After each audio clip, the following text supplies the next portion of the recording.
This train is bound for glory, this train. This train is bound for glory, this train.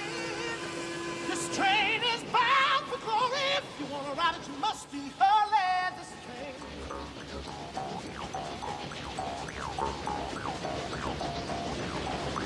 This train don't pull no sleepers, this train.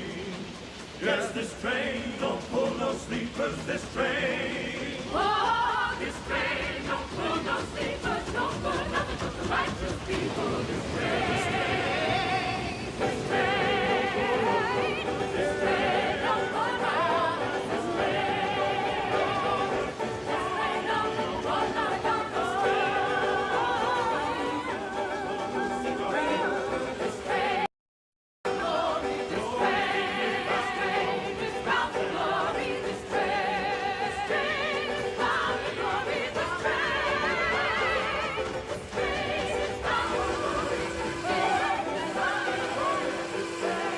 bound for glory. 605 from Baltimore is now arriving. The 605 train from Baltimore is now arriving.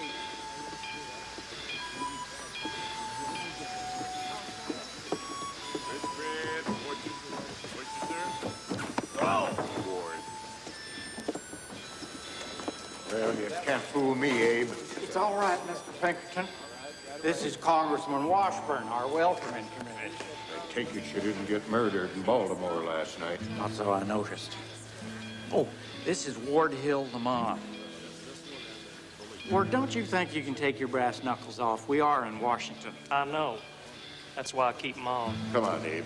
We'll just take the south door out here. I got your carriage waiting for you. Hold it! Hold it! Mr. Pinkerton, really? Mr. Pinkerton is what they call a detective. He is full of stratagems to protect me from phantom assassins. Believe me, sir, that gang of Baltimore toughs meant to shoot you down as the train was being hauled between depots. Can't say I'd minded being shot. There's nothing more like eternity than a train ride of 12 days. Unless it's two people and a ham. God help us, Abe. False whiskers. No, they're real. I had to do something useful on the way from Springfield. We're putting you up at the Willard Hotel. General Scott thinks you'll be safer there. And Mrs. Lincoln and the boys will be on the next train while I come skulking into town disguised as a housebreaker. I don't care how many men General Scott has in the streets. It's still a damn Secesh town, and they are spoiling for a fight. Drive!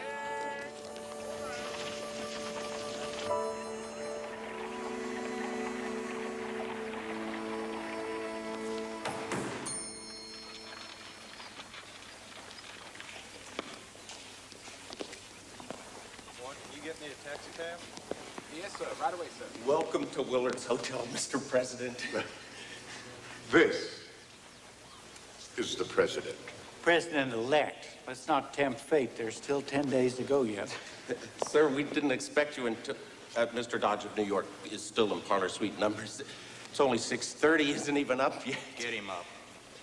Yes. Come along, Abe. We'll meet Mr. Seward over at breakfast.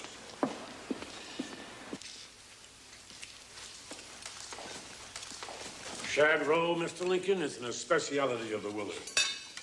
You know, I have enough on my plate, Mr. Seward. Indeed you have, sir. 6 southern states gone from the Union. Well, they gave us plenty of warning. They said if I was elected, they'd leave the Union. And I was, and they did. You know, in a way, we are well rid of those cotton republics with their problem of slavery. Our destiny is expansion in Canada, Mexico, the Indies. Mr. Seward, how can you dream of imperial conquest for a government that cannot keep rebels from seizing our own fort in the middle of Charleston Harbor? Let them have it. Our union is not like marriage. We can't just get a divorce and split up the property. Let the mosquitoes occupy those infernal forts. Did I remember at the Republican convention, you said you thought the conflict between North and South was irrepressible? Stupidest damn speech I ever made. That's how I lost the nomination. But it made you my Secretary of State. For no man with so many Republicans in his watch pocket can be ignored. I'll come back for you after your coffee, Mr. Seward. We must make a courtesy call on General Scott before you have us traipsing off into Canada.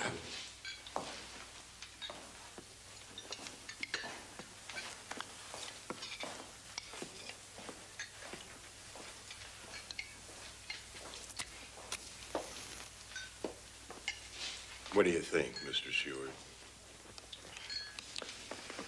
I don't know. I'm not used to your typical Western rail-splitting politician.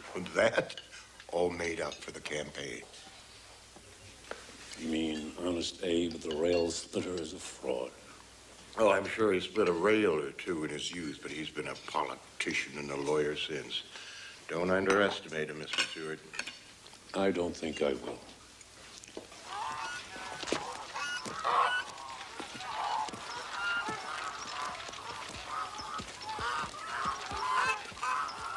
The War Department.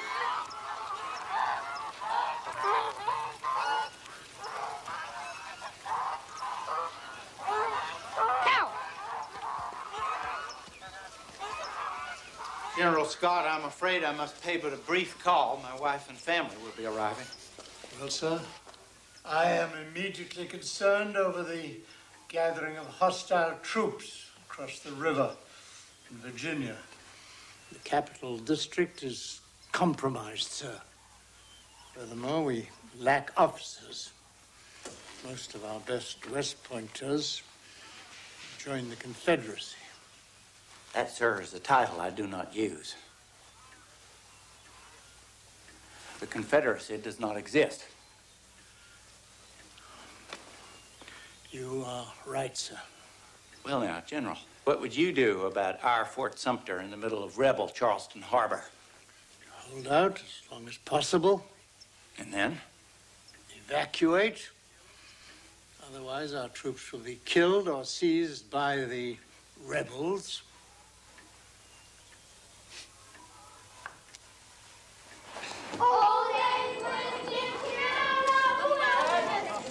Tad, will we get down from there? You know, Lincoln, I assure you, Willard. It was a pigskin Saratoga trunk with brass studding. I'm sure it was on the station dray. Johnny took care of all the baggage My himself. grandmother Todd's cameo was in that case, as well as an irreplaceable mother-of-pearl fan. Mrs. Lincoln, I assure you, I your case... particularly asked Mr. Hay to keep his eye on it. Now, if he can't take that responsibility, I don't know how he can be secretary to the President of the United States. Mrs. Lincoln, Johnny has had his hands full with the boys. Mr. Hay, I am very troubled about my case. The small Saratoga, pigskin. You remember I asked you particularly to guard it with your very life. It's right here, Mrs. Lincoln. Oh, Mr. Hay, you do relieve my mind. You may escort me to my chambers. Chatty, Willie, come, boys. Hurry. Johnny, are you sure it is here? God, I hope so.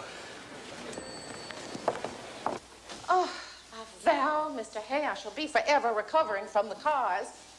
Would you believe that I was seasick across the entire state of Pennsylvania? Mrs. Lincoln, what shall I do with the... First for this at a ball at my father's house in Lexington, Kentucky. My gown was cut shockingly low, but I was 17. Innocence has its own license, don't you think? Stephen Douglas was there. My, he was attentive. What are you doing with my damask gown, Mr. Hay? Oh, well, Well, put it down on the bed, child. Shh. Who is he with now? Ma'am? Mr. Lincoln. Ma'am, he is with, in a One meeting. of those radical abolitionists, I suppose. They go too far. Too far. I do hope they remember Mr. Lincoln is not in favor of abolishing slavery. We have discussed that point very often. He simply does not want to extend it to the new territories. That is all that is politically possible, whatever the dictates of one's conscience. So you have said, Mrs. Lincoln. Those abolitionists are so righteous and pious, and they do not understand the South. Now, my family, the Todds, are slaveholders in Kentucky. Some of my dearest kin are secessionists. However, Oh, for pity's Willie, sake, I must do something about the boys' lunch. Boys, come along, come along. Val, Mr. Hay, you do distract me.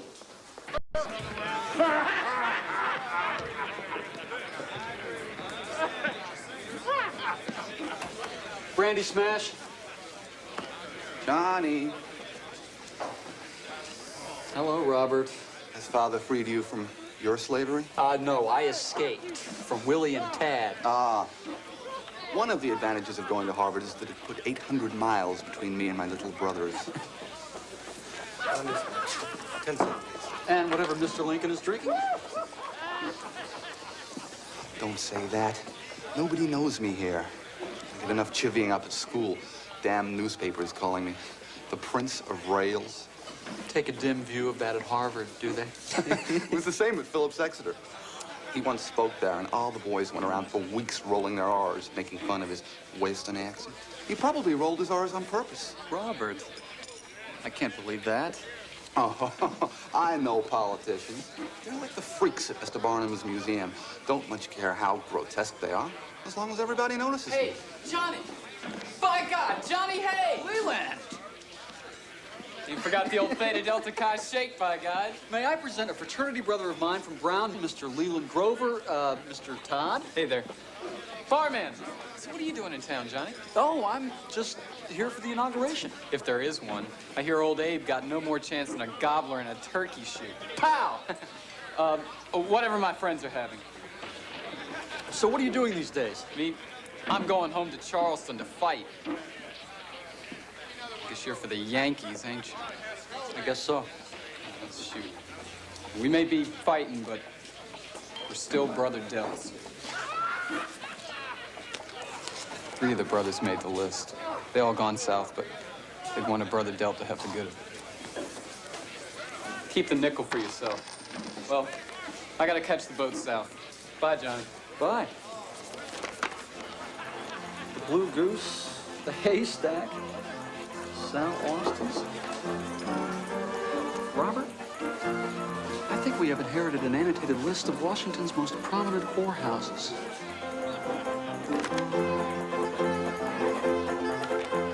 Father, I don't think you have to worry.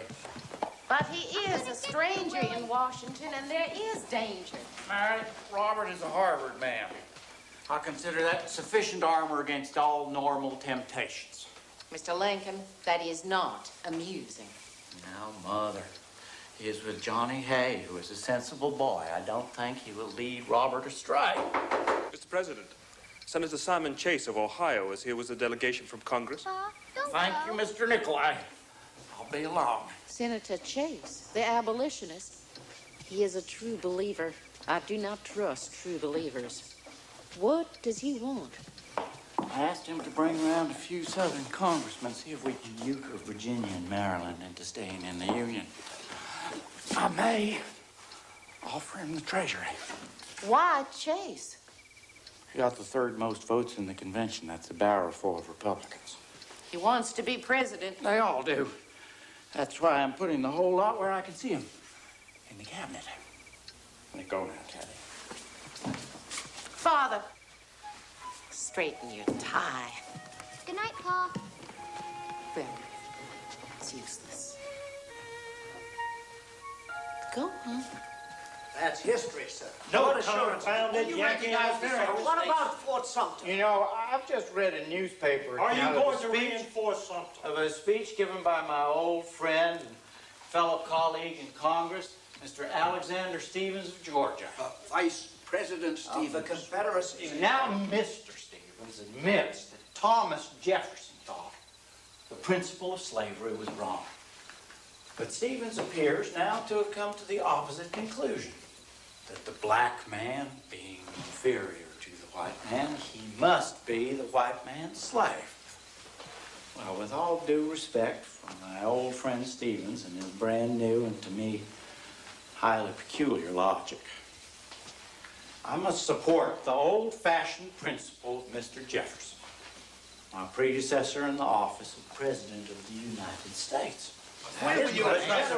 Gentlemen, you and I are politicians. We know that our principles are, on occasion, slightly modified, sometimes greatly modified by what is practical and possible. It is true that I was elected on a platform of preventing the extension of slavery to the territories. But abolishing it in the present slave states is beyond my power or desire. Good night, sir. Sir? Sir? Senator Chase. Mr. President? What do you think? Will Virginia secede? I believe, sir, if you let Fort Sumter alone, Virginia will stay in the Union. One state for one fort. I think that's a pretty good deal for the fort owner. Do you think so? What I think is not material, sir. I was not chosen to be president.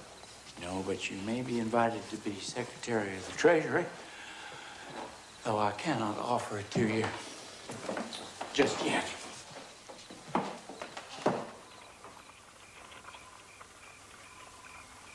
It was as I expected. Indeed, as I feared. After a certain amount of calculated bluster, Lincoln will give in to the South. Are you sure, Father? He is, as I well know, a weak and indecisive man. An opportunist, yes, but I fear not the man to lead a crusade against the evil of slavery. Did he say anything more about the Treasury? He equivocated. It's not fair. You should have been nominated for president. And you would have been if you could dodge and weasel and scheme the way he did. What a pity your mother is not here to see you grown. She would only have come between us, Father. You know that. Oh, Kate, she was not like that at all. She was a woman. And I do not like or trust the sex. Perhaps we should never have come to this cursed rebel city. Oh, no, Father. I quite like what I've seen of Washington. Particularly that lovely old house where you and I are going to live one day. The president's house. Tis a pleasure having modern facilities here at Willard's. A commode in a separate bathroom. No awful chamber pot under the bed. We should have a bathroom put in our house in Springfield. I think we've put enough into that house already. It's a very small house. It's bigger than it was. I have never recovered from coming off the circuit and finding you had surprised me with an entire new second story. We needed the space badly. Now, it cost $1,800, which was just about my annual income at the time. It's coming apart. Just like everything else in this disgraceful city. A fitting national symbol. They say the White House has gone to rack and ruin under Mr. Buchanan. Just like the country. White House, indeed. I vow it is a shabby gray. It's not had a coat of paint since Mr. Jackson's time. Thank God it's you who won the election and not Stephen Douglas. Brilliant though he is. Strange how I might have married Stephen. Everybody thought I should. And then I met you at the dance at Cousin Ninian's. You came up to me and you said you wanted to dance with me in the worst way. Your very words. And you did. And I told everyone it truly was in the worst way.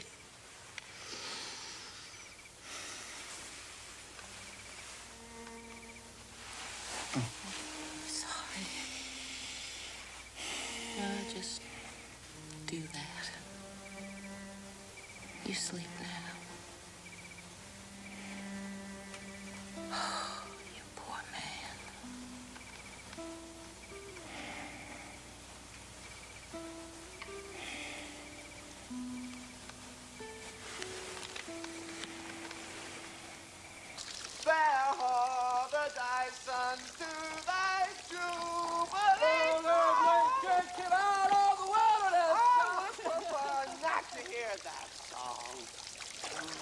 As Your Highness, the Prince of Wales commands. Where is it, Johnny? We've been down every damned alley off the Calm State yourself, Street. sir. Sal Austin's number 27. There's no numbers here.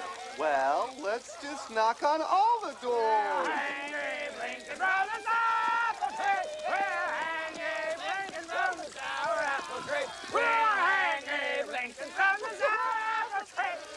Inauguration Day! What do you want Lincoln out for? Because that's the day old Abe Lincoln's gonna be shot there like a yellow dog. And then I'm gonna boil him down to soup.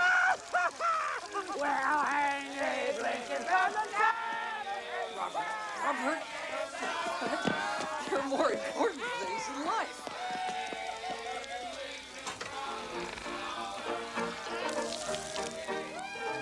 I think we just found number 27.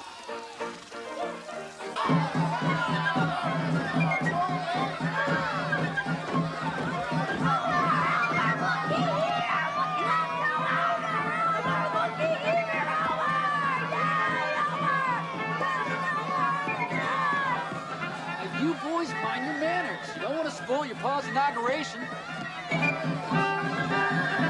Now, Mr. Lincoln, it is a new suit, and in 5 minutes you have it all bagged out at the knees and the elbows. Where are your gloves? I don't know. Why do I need gloves? Because you are being sworn in as President of the United States. Look in your hat. Of course.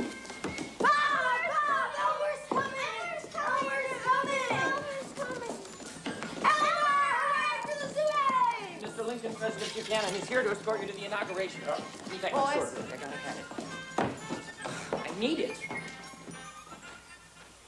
I, Abraham Lincoln, do solemnly swear that I will faithfully execute the office of President of the United States, and I will, to the best of my ability, preserve, protect, and defend the Constitution of the United States. In your hands, my dissatisfied fellow countrymen, and not in mine, is the momentous issue of civil war.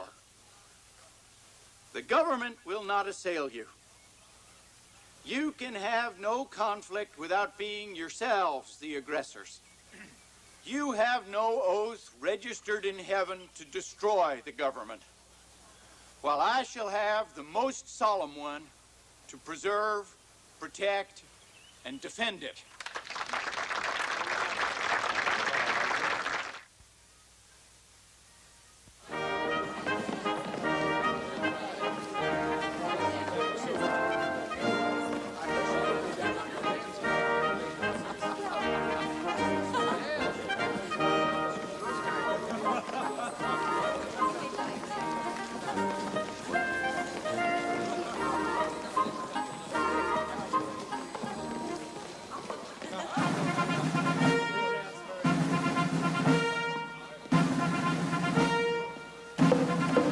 Ladies and gentlemen, His Honor, the Mayor of the City of Washington and the President of the United States.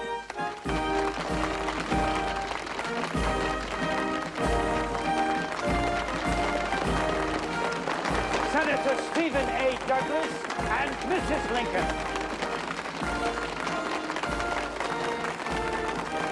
I am terrified. Mary, I don't believe you.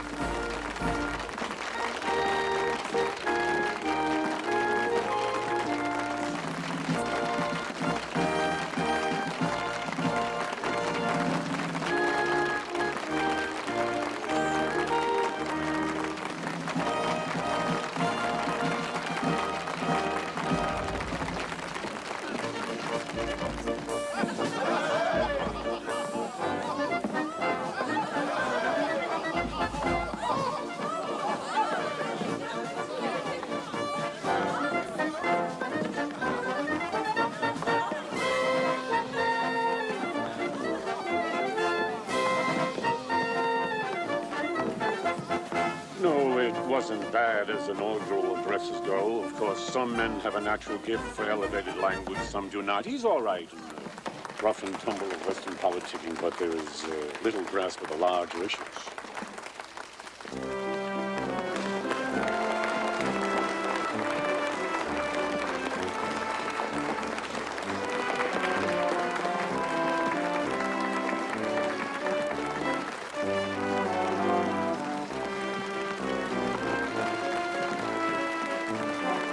Shameful speech, Senator Sumner. Shameful. He'd take the South back, slaves and all. Anything to preserve the Union. Thank God they will not come. Thank God they will not come without a bloody war. Senator Chase, I'm John Hay. We met at Willard's. I'm Mr. Lincoln's secretary. Oh, yes, Mr. Hay. Sir, may I have your permission to ask Miss Chase to dance? I believe the next is a Lancers. I do not dance myself, Mr. Hayes. Religious scruple. However, my daughter is free to do so. If she chooses.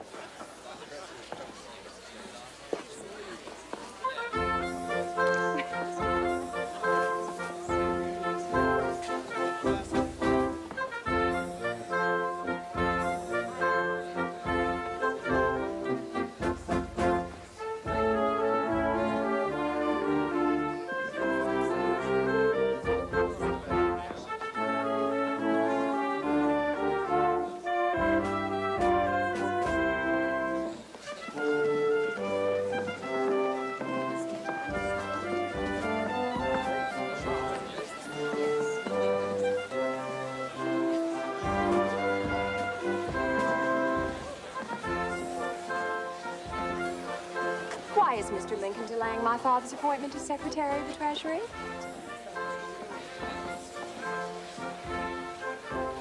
Miss Chase, we are dancing. Is it Mr. Seward's influence? Poor Abe is too weak to say him nay. Seward's been pulling the strings in Chicago.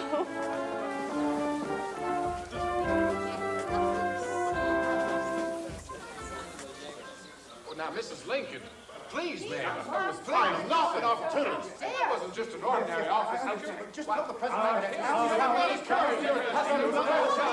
This is outrageous. Go on. It isn't enough you hunt up torments all the way out. You tell old Abe I've over 300 votes from Conahick County. I will not endure this, Mr. McManus, you hear? This is my private sitting room. I'm sorry. I'll put a soldier boy on the door, ma'am, with orders to shoot to kill. Out! Out! Oh, the man to a maker is here. Who? The free nigger woman. I am Elizabeth Keckley, Mrs. Lincoln. I am well recommended as a dressmaker. Are you all right, Mrs. Lincoln? What? Oh. Is it the headache? Oh, no, not the headache. No, that's very different. No, I can always tell when the headache is coming. Lights flash in my eyes, and no one understands but Mr. Lincoln. No, this is a quite ordinary headache. It will go away. So you are the dressmaker? Yes, madam. Well, you see, next Friday evening, we are obliged to give a reception, and I shall need a new dress. That's only 3 days from now. Have you the stuff for the dress? Yes, it is a rose-colored moire. You work for Mrs. Jefferson Davis? Yes, madam. Well, how nice. I've known Mr. Davis for a very long time. Remember him many years ago. Very pale and elegant he was. And, oh, Lord, so young. He addressed the graduation at Transylvania University just before he went off to West Point so many years ago. Well, she writes you a fine reference indeed. I was very fond of Mrs. Davis. Then why didn't you go south with her?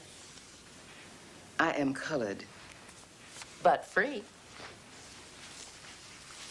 I would never live in a slave state. Mrs. Lincoln, I must warn you, I am very political. So am I. Of course, I must be very careful. The vampire press is always ready to spring at me. It is so comical. They say I am pro-Southern and Mr. Lincoln is really a secret abolitionist. It is the reverse. Mr. Lincoln knows nothing of slavery except what he has heard from my family in Lexington. His views are merely philosophical and, of course, political. One of my first memories is of the slaves chained together being marched to the auction block in the courthouse square and the whipping post. Lord, I can hear the screams yet. And then there was Judge Turner. Mrs. Turner was a large, showy, violent woman. She beat to death 7 slaves that we knew of. When the judge died, he left in his will that his wife, Caroline, that was her name, Caroline, was not to get any of the slaves. Well, she overturned the will. I have the pattern right here in Leslie's magazine. There was a boy, Richard, he was her coachman. He could read and write. Handsome, bright yellow boy, brighter than you. One morning, she chained him up and commenced to beat him to death. He was in such pain, he pulled loose the chains from the wall and seized her by the throat and choked her to death then and there. Of course, he was arrested by the sheriff. One of Mr. Lincoln's cousins, curiously enough, and hanged for murder. There is no justice on earth. There will be. People do not understand that I love my brothers and my family. But I made my choice in many things when I chose Mr. Lincoln. I'm glad of it. Can you make the dress for the reception this Friday? Yes. Good. Of course, you know we are from the outlandish West, as everybody says. And we are very poor. You do know that, don't you? Yes, Mrs. Lincoln. Then we understand each other. I think there may be more employment for you in our household. And remember, no matter what you may read in the press, I am the one who wants slavery destroyed. They do not depict you as you are. When do they ever? But this earth is only a passing show, Miss Kentley.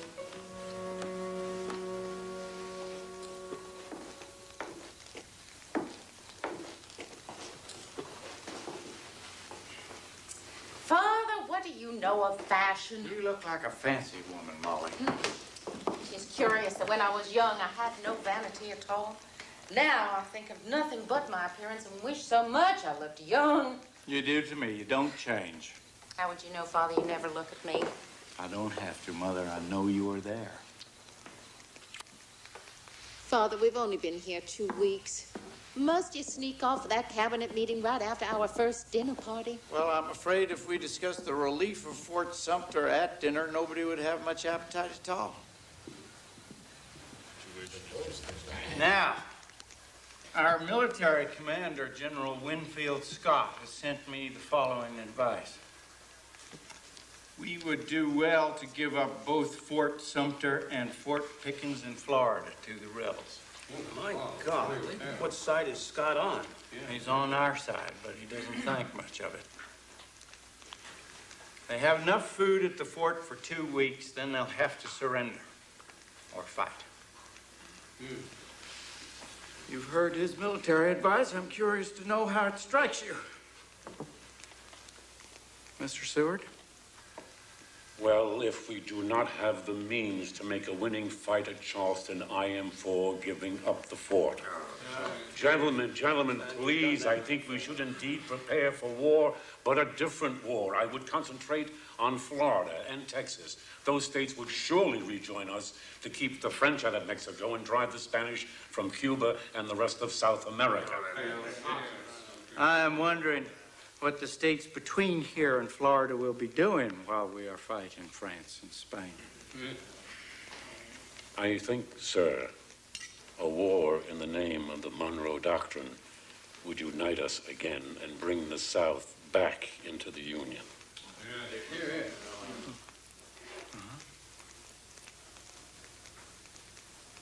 Mr. Chase? I am now in favor of provisioning Fort Sumter, no matter what the risk. The division among you is pretty much like the one inside my own head. Therefore, I have taken an unyielding bedrock stand, both feet planted firmly in midair. I have an order for your Navy, Mr. Wells, to prepare to sail from New York to provision the fort within 2 weeks, before the second week in April. Mr. President, please, I thought we were all agreed that we would delay any action. Many things can happen before our ships reach Charleston. It is better for us to have a range of choice than none at all. Well, gentlemen, having settled nothing in particular,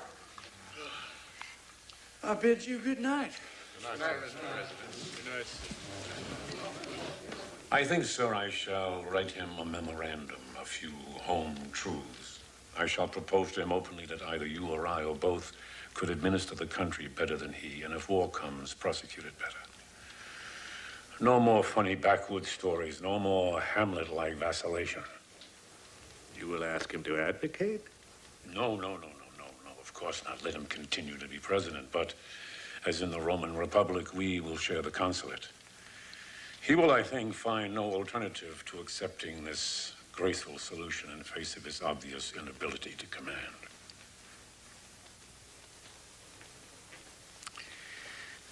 You will excuse me. I must be early to church tomorrow morning. Well, pray, sir, that our rail splitter does not so mishandle Sumter that we stumble into the wrong war at the wrong time.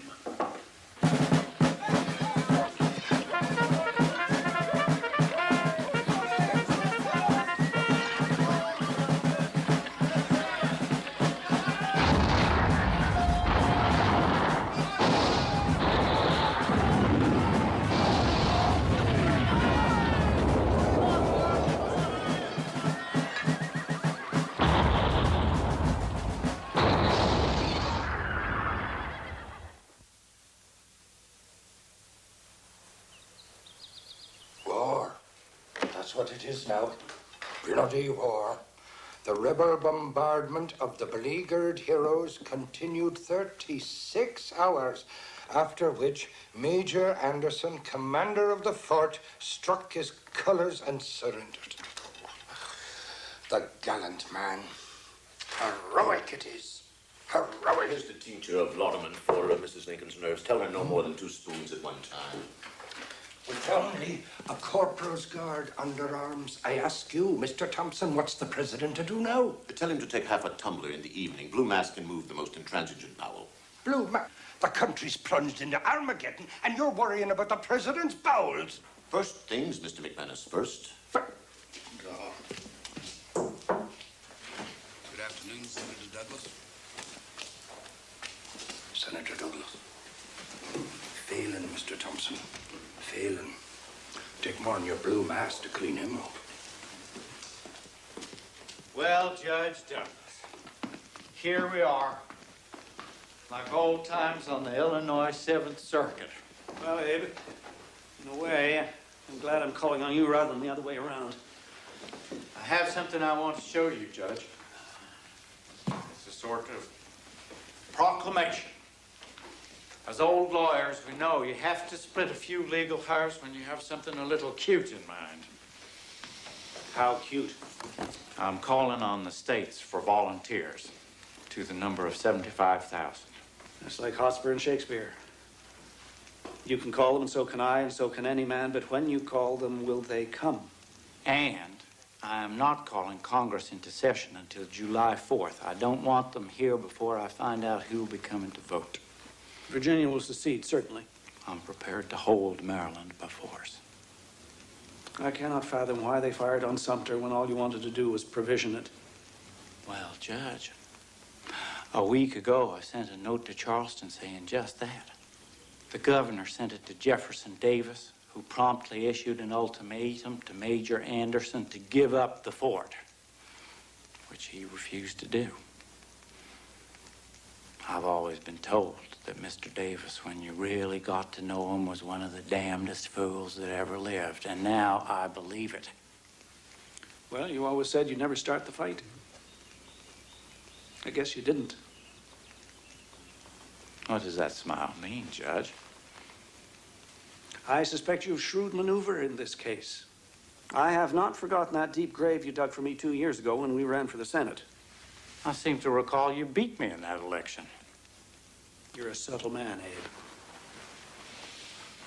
Admit that even then, you were already thinking about the Republican nomination for president.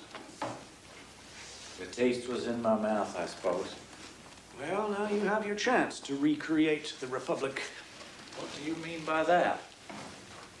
When I was getting ready for those debates, I found a copy of an old speech you made to the Young Men's Lyceum in Springfield. My God, Stephen, I was a boy then. You were 28. You said the founders of the Republic had got all the glory there was.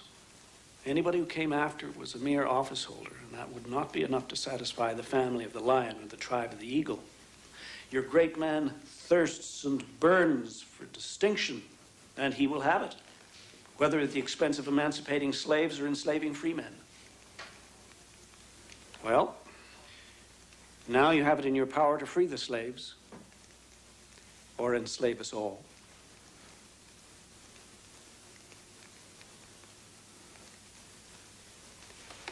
What can I do to help? Make a statement that you support the proclamation and the Union.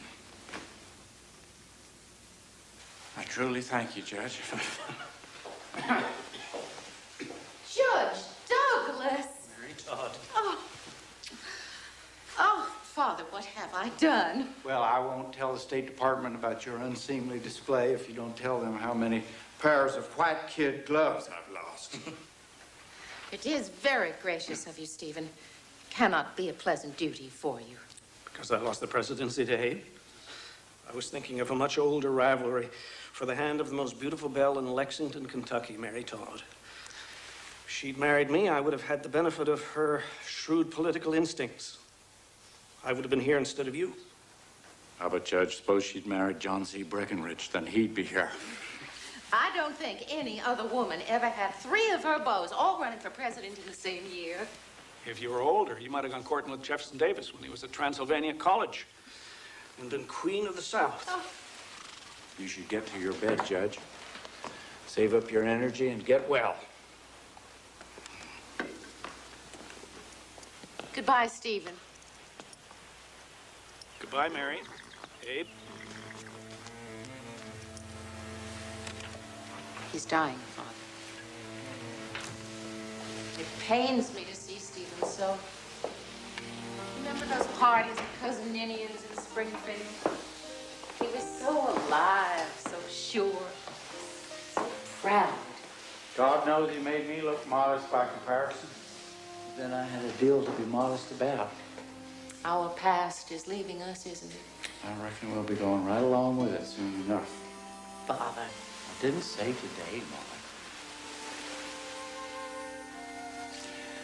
Now, I have Mr. Seward waiting for me. Father, you haven't shaved in 2 days. I don't think Seward will notice this evening.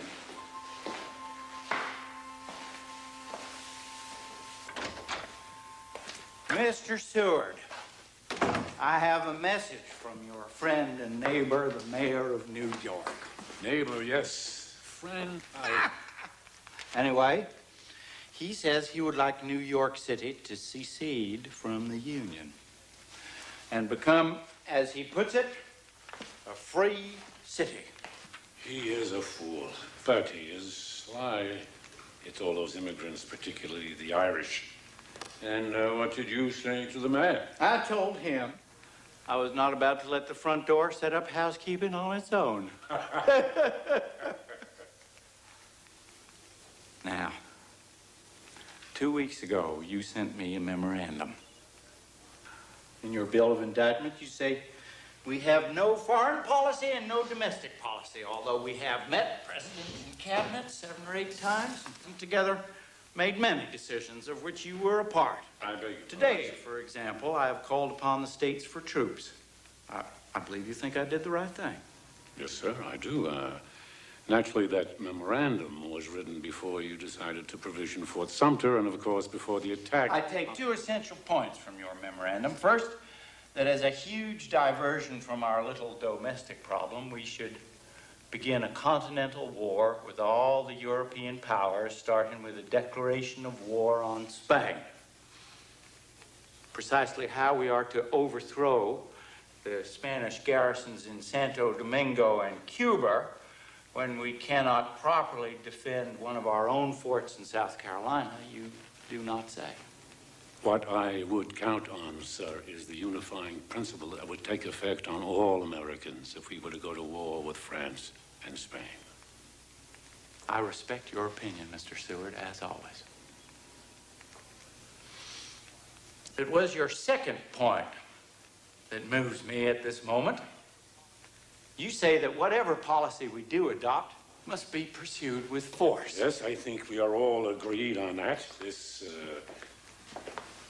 drift must stop. Drift? How strange you should say that.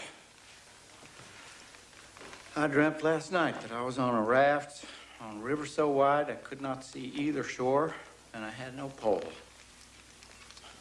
I was drifting. Plainly, Mr. Seward, you've been visiting me in my dreams. Now, it was this passage in your memorandum I find most curious. Either the president must do it himself, or he must devolve it upon some member of the cabinet.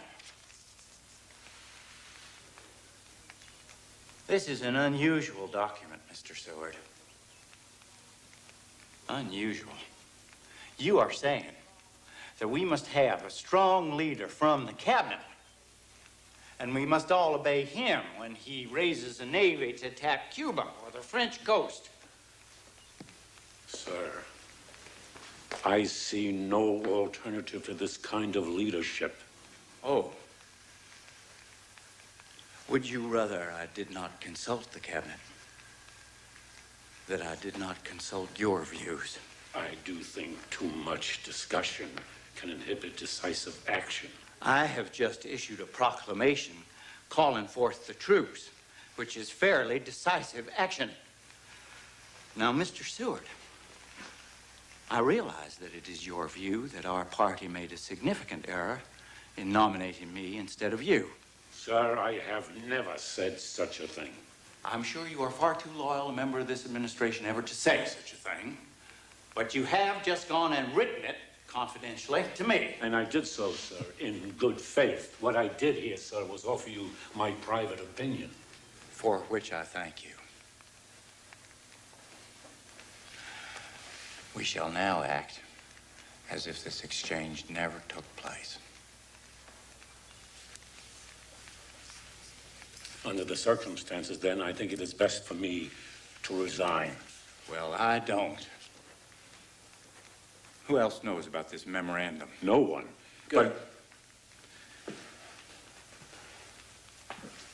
We have more than enough work for two men to do, Mr. Seward. You may exercise your taste for decisive action on this question. Where, sir, are we going to find the troops to defend this city?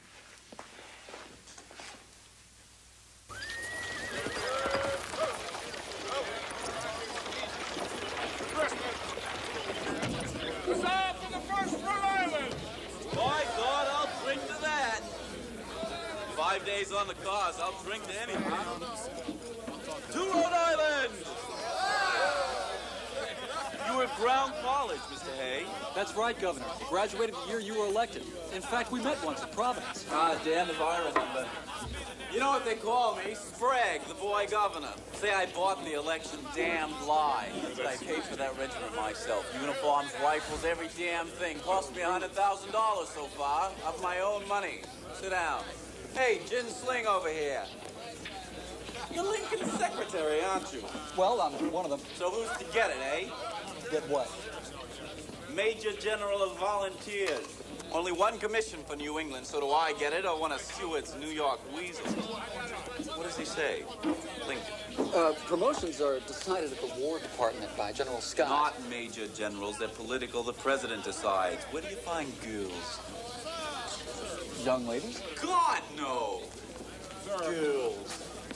Sir, this is our table. Governor, there are some excellent houses. We never had any colored ones in Providence. Well, I'll try anything once. Well, shall I ring for I ain't made up my mind. You know what cotton is? Cotton? The price. It was 10 cents a pound last week when they announced the blockade of the South. Well, it's gone to 20 cents, and there isn't even any shortage yet. You know what that does to A.W. Sprague and Sons? No, sir. We own 9 cotton mills that can damn well ruin our business. How about the one in red with the front porch? Oh, she's very well endowed. You know Kate Chase? Yes, sir, I do. Live in Columbus. Her father's Secretary of the Treasury. He's got a lot to say about licenses to import cotton through the blockade, don't he? Well, I really don't know. Red. Like Joe. I'll have her.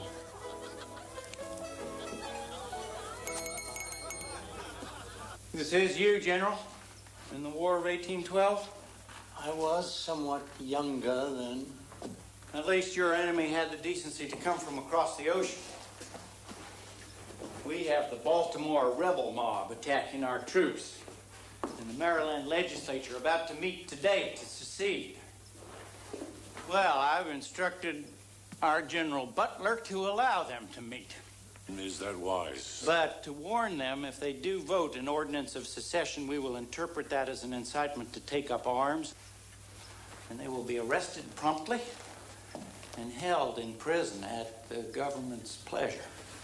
I assume that comes under your constitutional inherent powers. I expect I will have to stray a mite beyond our usual cautious interpretation of those powers. I would say you had strayed as far from the usual as possible. Well, there's always another stretch of field up ahead, as the farmer said. With what are they to be charged, sir? I don't think we have to be too specific about that. After all, if we were to put too fine a point on it, the charge would have to be treason, which is very difficult to prove constitutionally.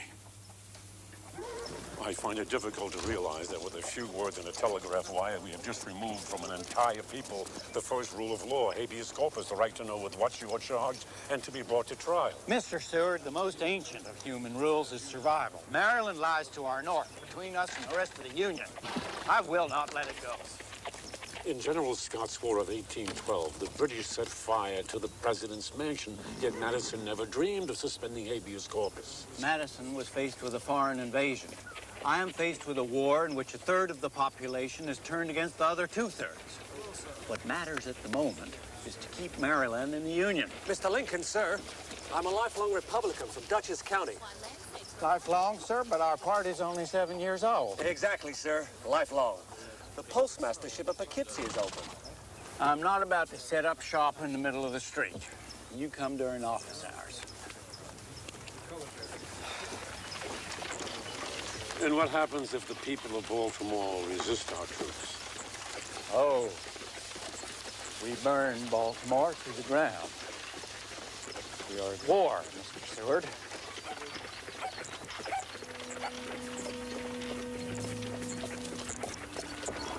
I can't see it. Hold the glass still, Taddy. Oh, now I see it. The Secesh flag. Give it to me, Tad. Now, hold on. Elmer, make him give it to me. It's my turn. Tad, let him have a look. Why don't Pa make him take that old rag flag down? Because that's Virginia across the river. They're damn Secesh. You watch your tongue, Willie. Your ma wouldn't like you talking like that. Well, they are. Couldn't we go over and whoop them? We got soldiers now, don't we, Elmer? I mean, all them Tennessee volunteers camping in the downstairs parlor. They're just regular, ordinary old soldiers with blue breeches.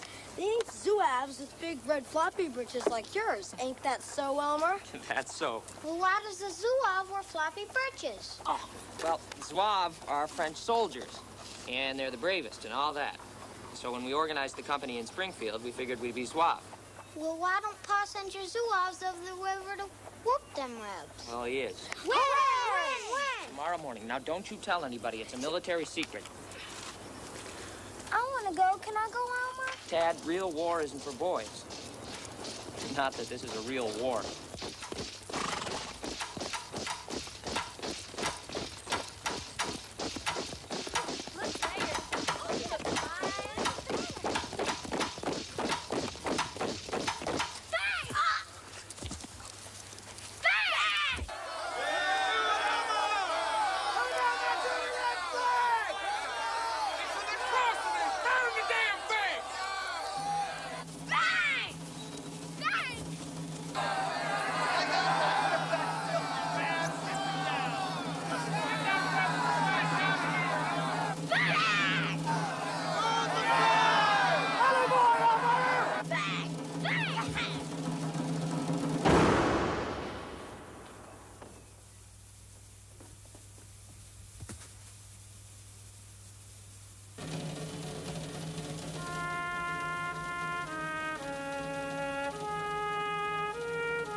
For God's sake, take this thing from me. You see, Colonel Ellsworth worked in Mr. Lincoln's law office. He had no gift for law, but he was a natural soldier, and I think that's part of why Mr. Lincoln... Mr. Lincoln has taken this harder than I would have thought. Oh, God, yes, as hard as I've ever seen him take any such death, except that of Eddie. What Eddie was our happens to little Elmer boy. now, Ma? He'll be sent home, my darling, and he will be buried in the churchyard. In the ground? With worms and all? For everything, there is a time to be born. There is... Mother, let me help you.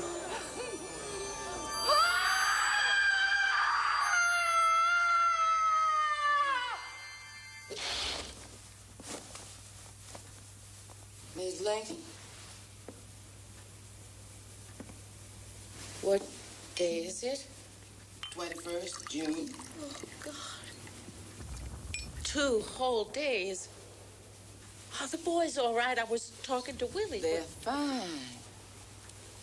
It was the headache. Yes, I know. I feel so drowsy. That's the laudanum. What did I say? What did I do? Don't you worry. No one heard a thing. No one set foot in this room except Mr. Lincoln and me. Where is Father? Over at the telegraph room at the War Department. What was that noise? It woke me up like doors slamming. There. It's the guns firing across the river in Virginia. Some of the quality folk taking picnic baskets out to see the fighting. I suppose the real war has begun at last. You just rest now. You know, I sometimes think that there really is such a thing as hell. Only we live in it before we die, not after.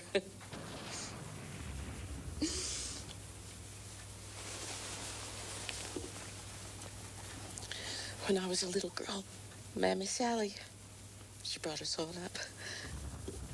She used to tell us that every Friday night the jaybirds would all go down to hell and report to the devil on who was bad during the week. So whenever we saw a jaybird, we'd sing, "Howdy, Mr. Jay, your tail, tail, tail. You spy all day, then carry tales to hell.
Balls, clear through. Were you hurt?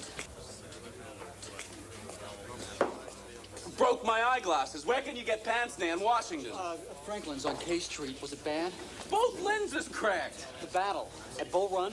Oh, well, we held the line for about 40 minutes. Just us, just Rhode Island. Then up come a whole new Rev Army. God knows how it got there.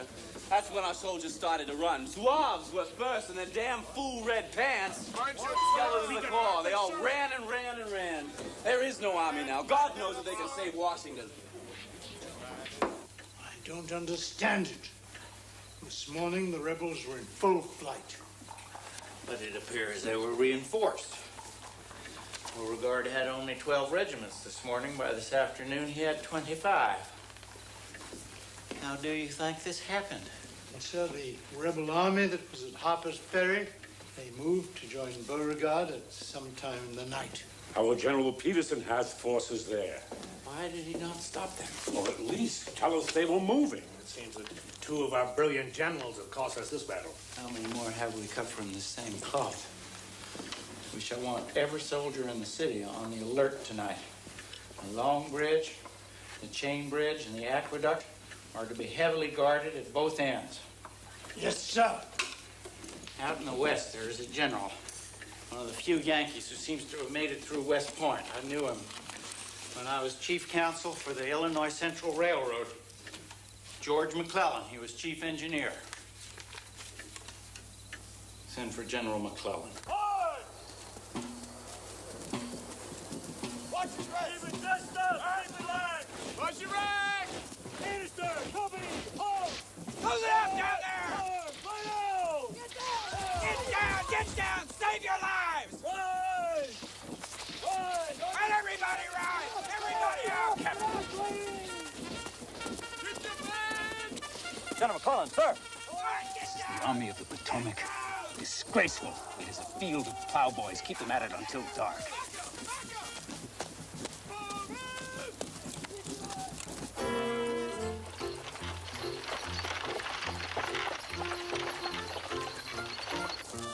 I will take this one. Although this is a sweet one, too. I do like this. Which one do you like, Mr. Hayes? This is the hat that I particularly would like to try on, if you don't mind. It is Charming and of the new fashion, too. Now, this will be wonderful on my face. I think particularly when you drape it for me. Drape These are the feather. finest French kid, madam. No lady can be without a dozen pair. Oh, I agree. And there are all those receptions. Next month is Christmas, New Year's. But I must be practical. I take 3 dozen pair. Oh, it's lovely. Oh, lovely. It is, of course, imported, madam, from Brussels. I procured exclusively for my store. I do believe it compliments the carpet. What do you think, Mr. Stewart? Oh, Madam President has exquisite taste. This very stuff is at this moment in the drawing room of His Majesty the Emperor in Paris. And at $22 the yard. It would be a shrewd bargain, wouldn't it, Johnny? I don't know, but I would be saving the Congress money. Mrs. Lincoln, I believe the amount voted for refurbishing the mansion has already been spent several times. All the more reason why we cannot, in conscience, miss this opportunity. We will take it, Mr. Stewart. Oh, madam, our establishment will be honored to think our carpet and draperies in the presidential palace. Mr. Stewart is a vulgar man. To the account of Mrs. Prez Lincoln, I am not styled in that fashion. Turn to your left, Mrs. Lincoln. Why can't they let me alone? More Duns, ma'am? He wants $900 for gloves and a hose. Now, that can't be right. It just can't. For a year, they were so accommodating, and now they're all clawing at me for their money. I don't know what I'm going to do. I promised myself I will be prudent and thrifty, and then I vow it is like strong drink. Well, have you spoken to Mr. Lincoln about... No, I can't. I cannot distress him now. At some time you will have to... No, I don't want them. I can't do anything with them. I don't even know how much it all is. Whenever I try to do the sums, I'm afraid I will get the headache. You take them. Give the personal bills to Mr. Stoddard and the mansion accounts to Major Fridge. I have made them swear to tell no one. Who is it? John Hay, Mrs. Lincoln. May I come in for a minute? One moment, Mr. Hay. I am déshabillé. We must finish this today, Mrs. Lincoln. We will. Oh, I am sorry to intrude on you, ma'am. It's all right, Johnny. It must be a weighty matter, or I know you would not do so. Come in. Mr. Lincoln asked me to bring some papers to him. What papers? It's his draft of the State of the Union message, ma'am. He's going with Mr. Seward to call on General McClellan, and he asked me to Why bring the should papers. you be asking me, Mr. Hay? If Mr. Lincoln wants to ask me something, I would assume we will meet sometime soon, and he could ask. Ma'am, Mr. Lincoln says he left them somewhere about. He thought perhaps you might have seen them. They're in a brown leather portfolio. I'm sorry, but Miss Keckley and I have been far too occupied with ladies' affairs to keep track of Mr. Lincoln's secret state papers. Well, not exactly secret, ma'am. Although Mr. Bennett of the New York Herald would give a good deal to know what was in it in advance and print it. And why is Mr. Lincoln calling on General McClellan? Surely it should be the other way. Yes, ma'am, it should. But it isn't. Ma'am? I expect eventually Mr. Lincoln will find his papers in his hat. He keeps all manner of things in his hat. I can remember in the old days turning his hat over and shaking it to remove the apple cores and the cheese parings. Mrs. Lincoln.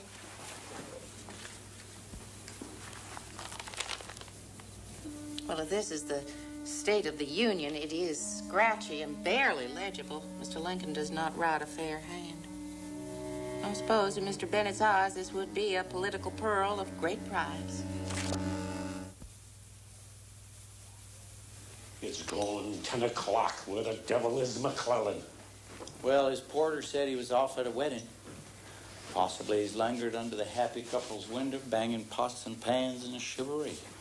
You never should have come here to wait on him. Well, for some time now, the general has been a mite careless about answering my little letters about what he's up to with his army. I thought it might be helpful to just drop by. I think his carriage has turned in the street. I see the papers have printed McClellan's watchword of the day. All quiet on the Potomac. That's the watchword of the confounded day since he took over the army. Yes. We all know General McClellan is a great engineer, but I sometimes think his special talent is for the stationary engine.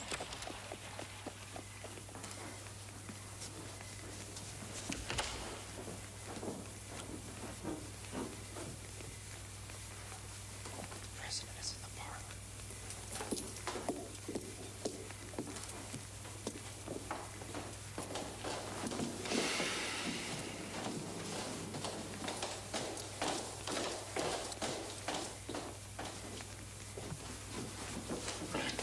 Damn insolence! At a wedding, one often consumes copious amounts of fluid and is obliged to drain the reservoir. We will give the general the benefit of that doubt and wait upon his relief.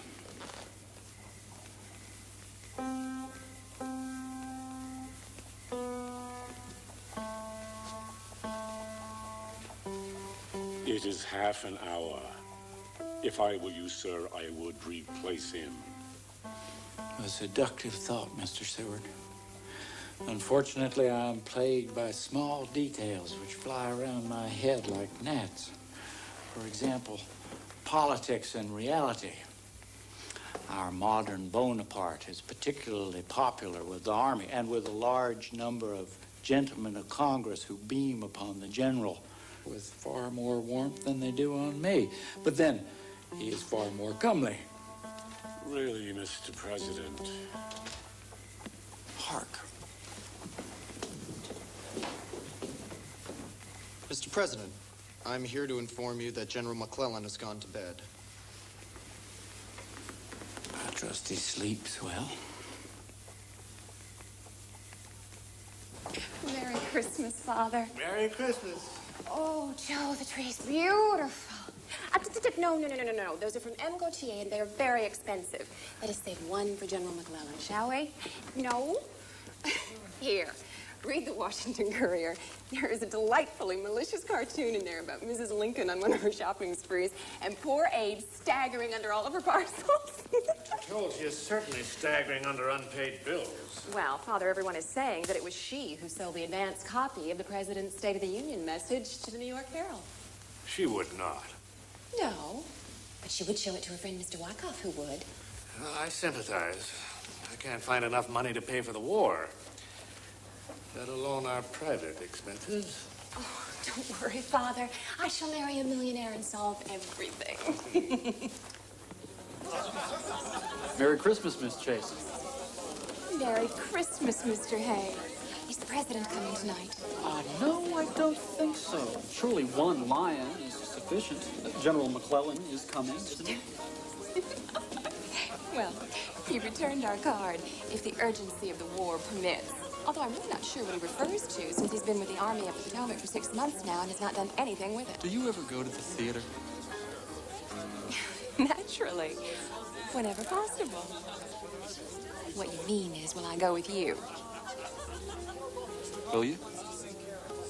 Will I? Miss Chase, this is Meisenware, is it not? Governor Sprague, I didn't know you were a connoisseur of China. I have a soupçon of knowledge. I should like to know more. One day. McClellan is arriving.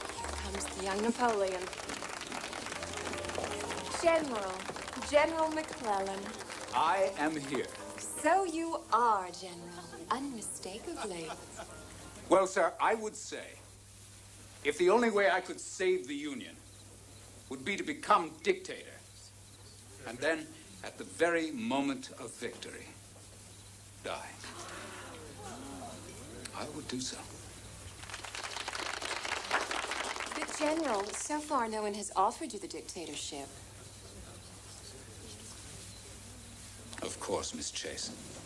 I was merely responding hypothetically to what the newspapers have been writing. Good evening, General. Yes, Mr. Hay. We were sorry the other night when you were indisposed. The other night? Indisposed? Don't you remember? Mr. Lincoln and Mr. Seward and I waited in your parlor, and you sent down word to us that you had gone to bed. Yes. Well, there was some misunderstanding. I had not realized it was His Excellency. He comes to me so often, without warning. I don't think he will do so again, sir.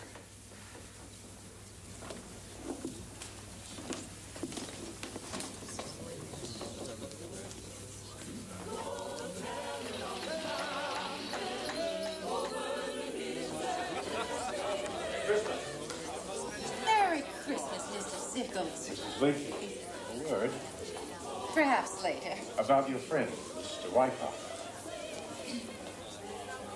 Indeed, Mr. Wyckoff has been most attentive in my salon politique in the Blue Room.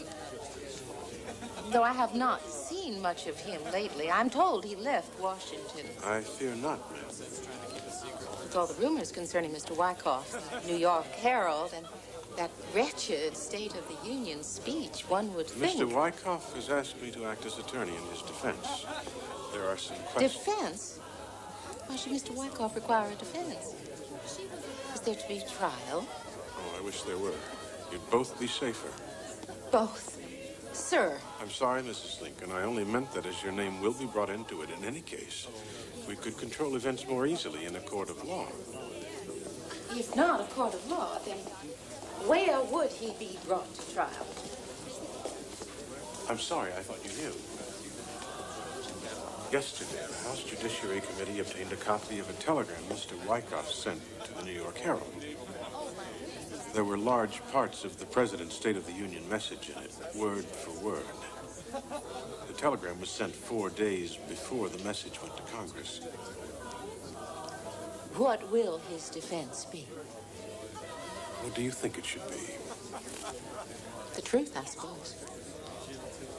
Does Mr. Wyckoff say who gave him the copy of the message?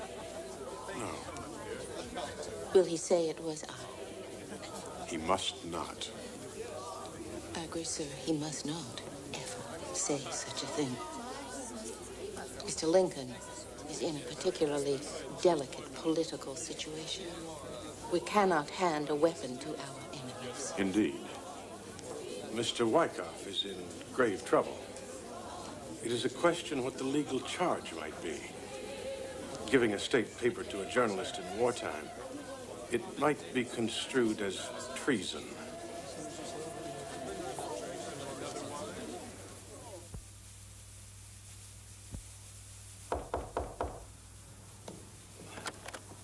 Oh, Molly, come in. I'm sorry about dinner, but there's not time to eat.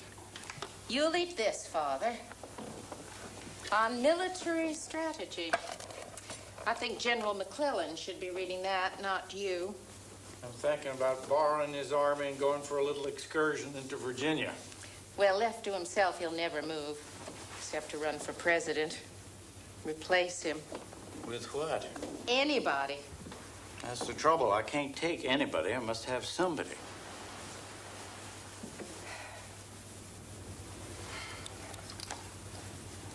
What's wrong, Mother?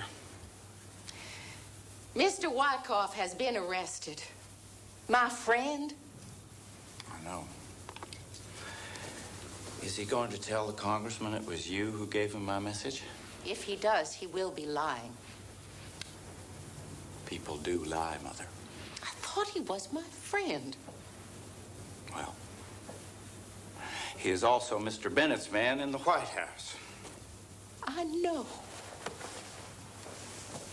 I am sorry. Well, if that's what's bothering you, I'm not about to lose a moment's sleep about who's been purloining my messages, which I tend to leave all about the house anyhow. More important are these bills, which seem to keep coming in. To one turkey carpet, $12,500. Major French tells me you have spent nearly $7,000 more than the entire sum Congress gave us to buy flub dubs for this damn barn. What in God's name are patent spring mattresses? Father, nothing has been spent on this old house in 50 years. The water taps didn't work. The wallpaper was peeling off. The paint is peeling off this wall now, and you will not let So you have anybody set in about this- to spend all at once what my predecessors did not spend for half a century. Mother, I cannot find the money to buy enough blankets for the soldiers. And here you go spending more than $10,000 for a carpet. A carpet!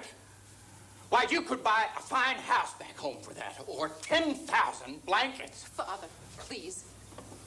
I don't know why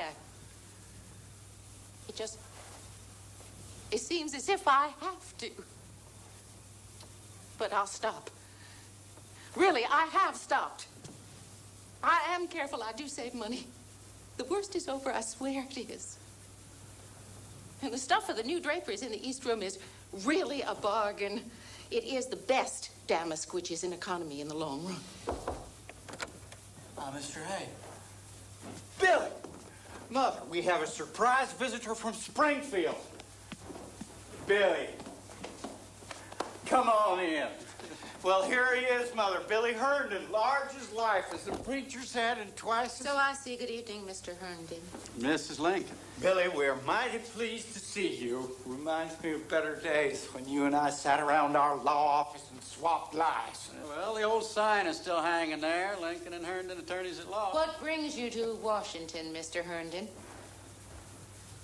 Well, since my lady died, well, it's hard to be a father without a wife. Well, the fact is, Lincoln, Mr. President, Your Majesty suits Mother and me just fine. well, I found a lady, but there's a hitch. Her brother-in-law. Now, he's a good Republican, and he voted our way, but He's out of a job. So, if you were appointed to some federal office as a quid pro quo, your lady's hand in marriage would be yours? that's about the size of it, Your Majesty. Billy, you never don't cheer me up. Father, I thought you didn't approve of office seekers. Well, I don't. But if you can't commit nepotism for an old law partner, what's the use of being president? Now, Billy, here. You take this down to Mr. Smith. He's the Secretary of the Interior. They always have something open down there.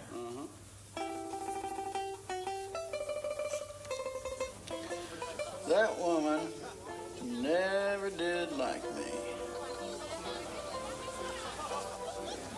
I always reminded her that Lincoln came from ordinary folks, same as me. Scrubs, we used to call them.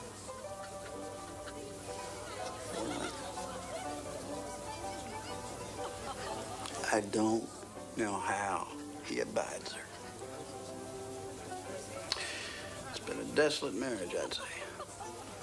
I wouldn't have said that. You would if you'd seen him go mad. The president? He was all set to marry Miss Todd when he just went mad. Crazy as a loon. Set himself to bed, wouldn't eat, wrote a poem called Suicide. Published it, too. Do you mean he really didn't want to marry her? Well, what they say is, marrying Mary Todd, he could move up in the world. The ambition was always there. Always? As long as I've known him.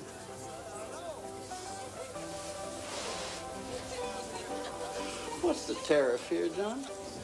Oh, it's, depends on how long you stay. About $15 usually.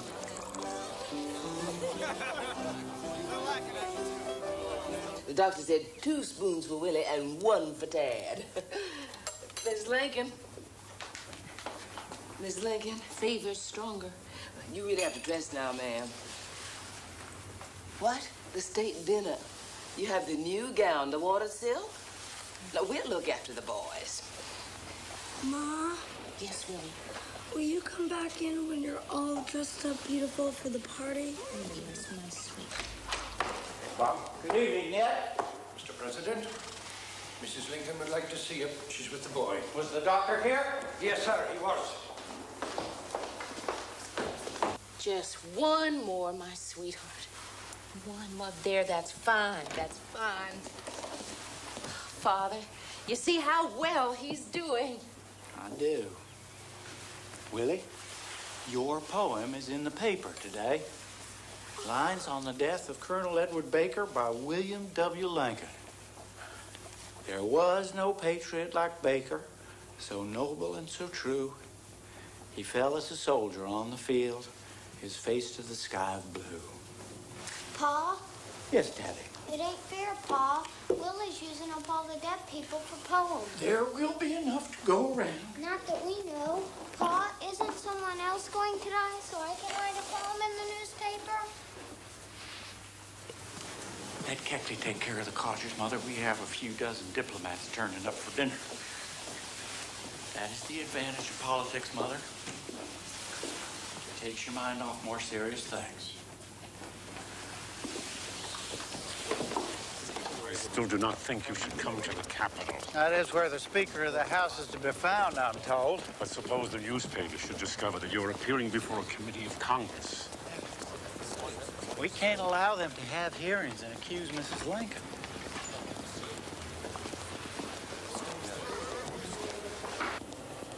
We had it all arranged so well with John Watt confessing to giving Wyckoff the message. Mrs. Lincoln would have been clear of any suspicion. I've not understood why Mr. Watt was so obliging in his confession. Well, as Chief White House groundskeeper, he has been stealing for years. We pointed out to him that he faced a very long time in a very uncomfortable jail, and he agreed to cooperate. Unfortunately, the committee members are radicals, and the whole meat package has come undone.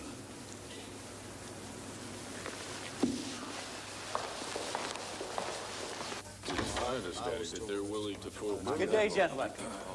Please, sit down. Mr. President. This is highly irregular, gentlemen, for a president to appear before a congressional committee. But these are irregular times. I understand you do not accept Mr. Watt's testimony that it was he that purloined my message to the Congress and gave it to the Herald. No, sir. And if there are real rebel spies in the White House, surely it's all our duty to find them. Oh, yes, of course, gentlemen, we are all patriots. We are also, all of us, Republicans. The two need not be the same thing, but we must act as if they are. Now, I am, for better or for worse, the head of the Republican Party. I know that some of you here think that Mr. Seward here is the true head of our party, but he will be the first to tell you this is not so, or he had better be the first. Now, I'm here as the Republican leader and president to tell you that I believe John Watts' story, and I want you to believe it too. Otherwise, in the middle of this war, you will embarrass me personally. You will damage our brand new party. And of course, you would be giving great comfort to the rebels in the South. After all, gentlemen, I don't have to remind you that there are congressional elections coming in 9 months, and you, all of you, face re-election. I know I can count on you to do the right thing as Republicans and believe Mr. Watt's confession, as I do.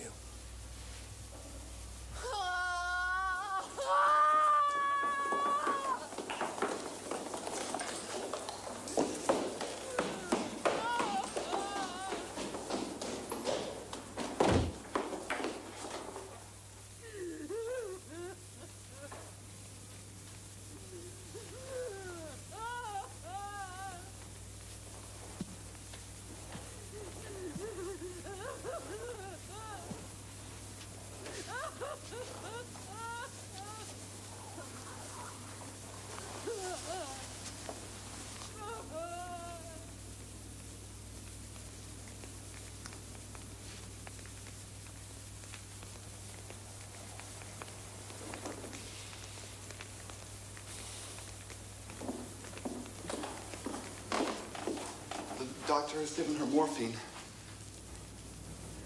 but it has had little effect. Father? Father? It is hard. Hard to have him die.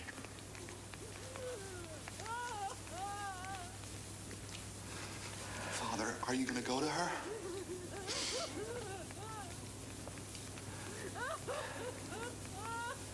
There is little I can do for her. For God's sake, Father, Willie is dead. Mother needs you. I tried talking to her, but she doesn't even hear me. There's nothing I can do. Father, she will go mad.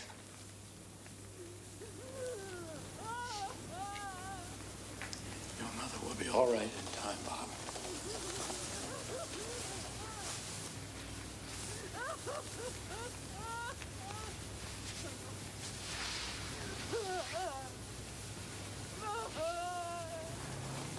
We will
She just shut herself up in the room with the draperies closed tight the whole week. She keeps going over Mr. Brady's photographs of Willie and that old daguerreotype, the little baby. Yes, little Eddie.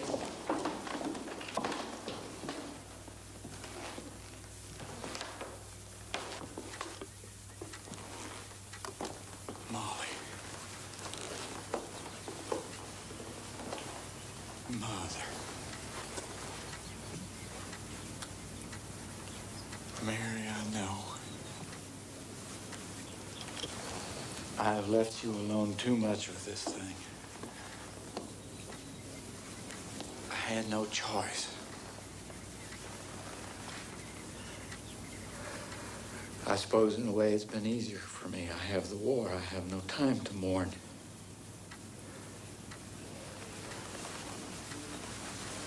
I know. I've let you do my mourning for me. But it is too much for you. Mother, you must save yourself. Mother. Mother! Do you see that building over there on the ridge? That is a new Washington asylum for the insane. If you do not get a hold of yourself, we will have to send you there.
Rebels burned the town out before they retreated, sir.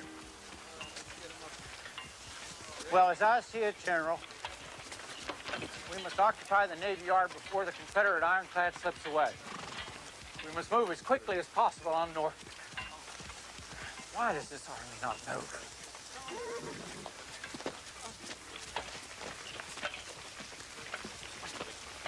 Those are favor mostly, sir. What condition are their men in, General Wolfe? They arrived in April as fine as I've seen, but, well, the week spent before Yorktown. We feed them quinine the way you feed horses hay. But the air in these marshes is poisonous. Tell me, General,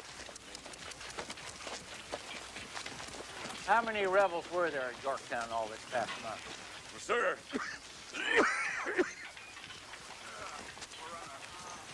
at the most, 10,000 men. They just waited until our batteries and earthworks were in place. They moved out without losing more than a handful of men. So we outnumbered them 10 to 1.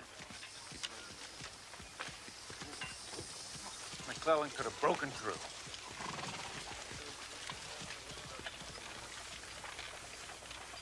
Welcome back, sir. You've been too long away from Washington. That is a contradiction in terms, Mr. Seward. How can there be too long away from Washington? And how did you find affairs down the Chesapeake, sir? Mixed pickle, Mr. Seward, as the farmer's wife said. Well, May has not been our worst month. We did destroy the rebel ironclad Merrimack, and McClellan is only 20 miles from Richmond. Although I am told he awaits reinforcements. Oh, yes. He has 100,000 men and outnumbers the rebels 10 to 1. But he does nothing. Well, he did build a dandy corduroy road over a swamp. I believe General McClellan will not be truly happy until he is back at the Illinois Central Railroad as a civil engineer. I yearn for the day when I can accommodate him.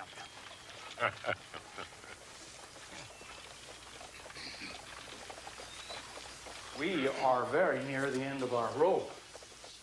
We face congressional elections in November. We may lose Pennsylvania, Ohio, and Indiana. However, as you all know, I have said more than once that if I could preserve the Union by freeing all of the slaves, I would do so. Or by freeing none of the slaves. Or by freeing some of them. Well, I shall now do the third, as a military necessity. I have prepared a proclamation of emancipation, which Mr. Chase now has in his hand. I shall in due course publish it, and it will be the law. Do I understand you, sir? This would free only the slaves in the southern states actually in rebellion? Yes, as a military necessity. This is half measures. Well, I am a slow walker, Mr. Chase, but I never walk back. Sir, do you invite comment? Mr. Blair. My view, sir, is that if you publish this, we will lose the November elections and we'll be faced with a Democratic Congress. Consider, sir, the news from the West. General Grant. Grant? General Pope said Grant is useless. When not drunk, he's in some kind of a stupor. At Shiloh, he was surprised by the enemy. But he would not retreat. I'm told more men were killed at Shiloh than in any single day of modern warfare. Oh, he's a common butcher. But he held the ground. My point, sir, is that we are plainly not winning the war. Therefore, I suggest that you postpone your proclamation until you can give it to the country coupled with a military victory. Otherwise, it'll seem like our last shriek in defeat. I fear that is eminently sound advice. Mr. Hay, put this away in the strong box. We shall keep this secret until such remote time as I am able to celebrate a victory.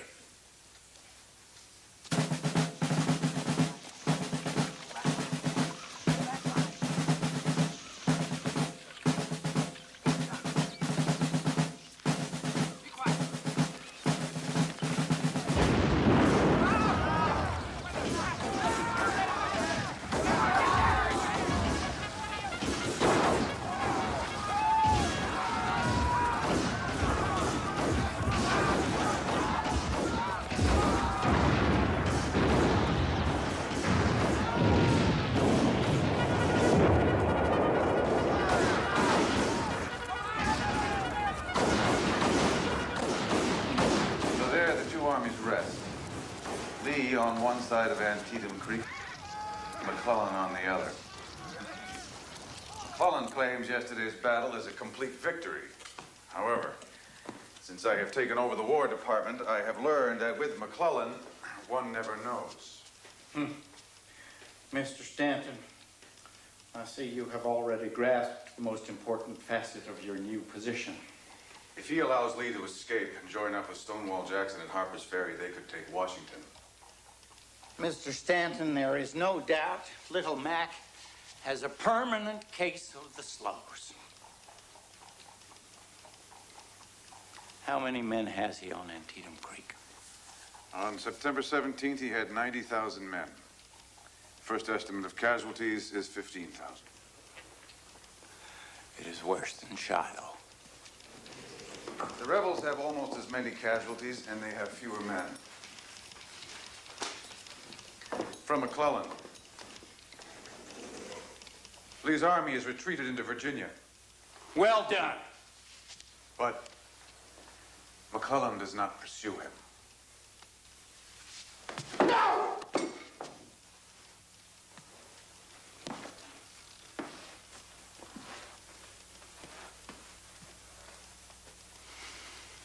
Well, we will have to pretend that yesterday's battle was the glorious Union victory we've been waiting for. It is as close as we are likely to come while the great American tortoise remains in command. Johnny, I think you can take my proclamation out of the strongbox. Do I understand, sir, that slavery will still continue in the border states of the Union, and that you're only freeing slaves in the Confederacy to punish rebellion? I have not the authority to abolish slavery in the Union. When the war is over, I would initiate a constitutional amendment to do so if I am still in this chair. Well, sir, half a loaf is still nourishment to a starving man. Gentlemen, I want your help. Congress has given me a sum of money toward the colonization of New Grenada in Central America. The land is rich, and it is empty. If you choose, it can be filled with your people.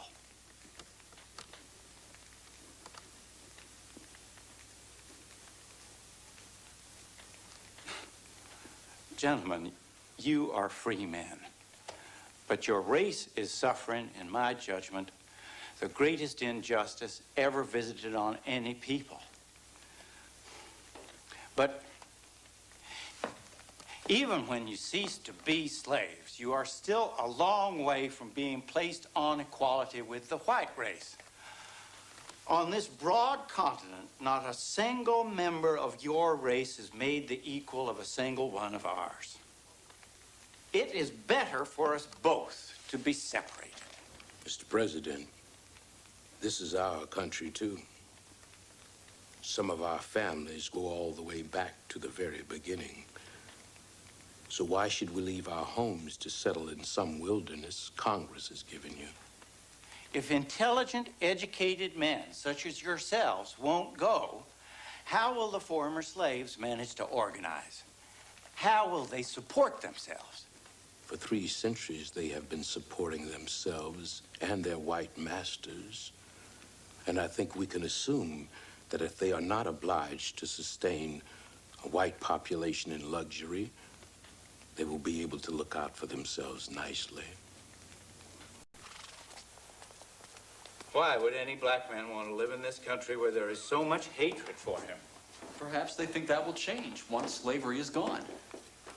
I had always believed the colored race to be inferior to the white. But then I grew up among hill folk who never knew Negroes. Indeed, I never saw slavery until I went down to New Orleans on a flatboat as a young man. I have never understood why so many white people fear and hate the black man.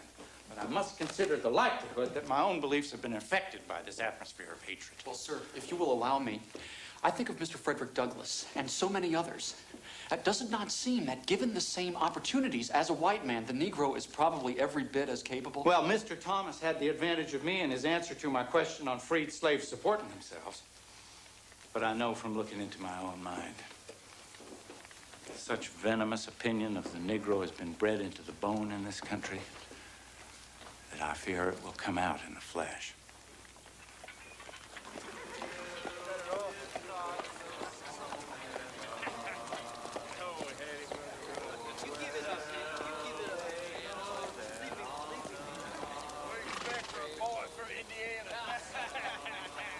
What's your name, son?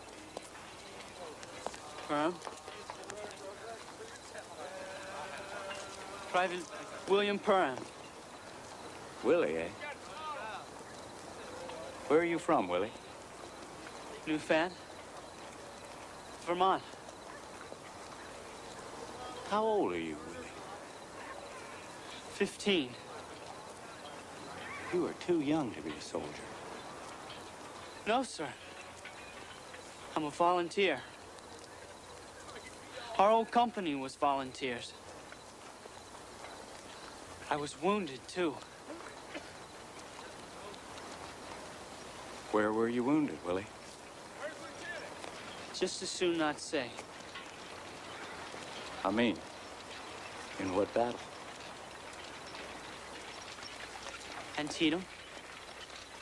On the far side of the creek. Well, you are a brave boy, Willie.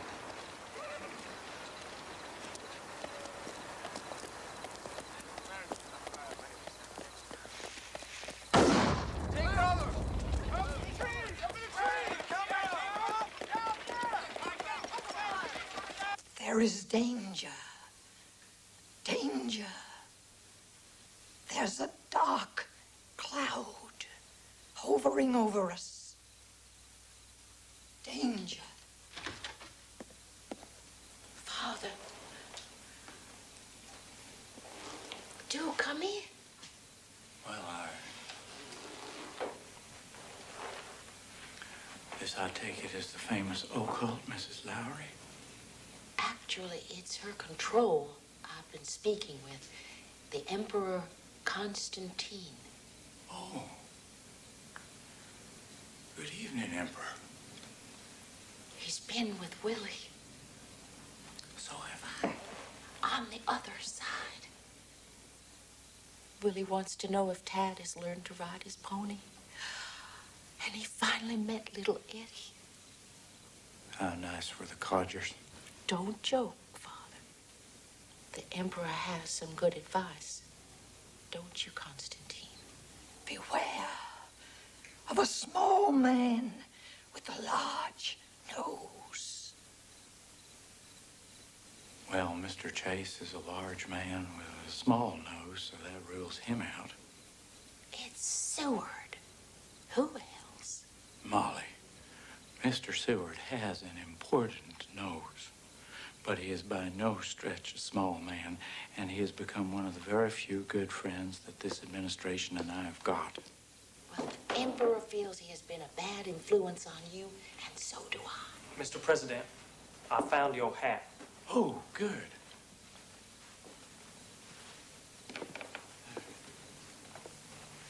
Excuse me, Emperor.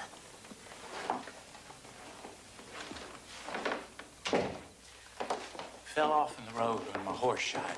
No, sir, it didn't fall off. 4 inches above the brim. The bullet just barely missed you. I know. Tell this to no one. Only if you promise not to ride out again without guards. The problem is not my getting killed, Ward. I expect I shall someday. There is no way to stop it. What I fear is being captured by rebels and held for ransom. How much do you think the rebels would ask for you? It's not how much, it's how many. They want their prisoners of war back. One ugly president swapped for 100,000 soldiers would be very tempting to old Jeff Davis. You see, sooner or later they will run out of men, and we won't. And that's how we'll win.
Thank you, Mr. Brady.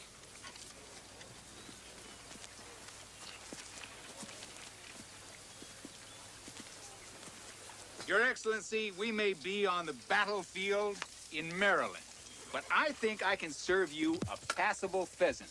My man does it with sickle pears and currants. Oh, thank you, General. I'm satisfied with this. I take it to have once been beef.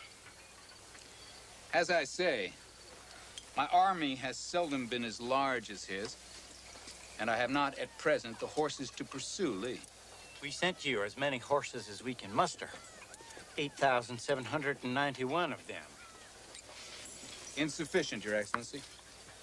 The difficulty is, I can make generals any day, but a horse costs the government $125. You do have more men ready to go than does Lee at this moment.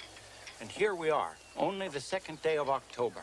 You have at least 4, perhaps 6 weeks in which to drive Lee out of the valley and back to Richmond. When I am ready, sir, I shall do just that. We shall meet, Lee and I. And the war will end with one swift, sure stroke. Ah, squirrel stew.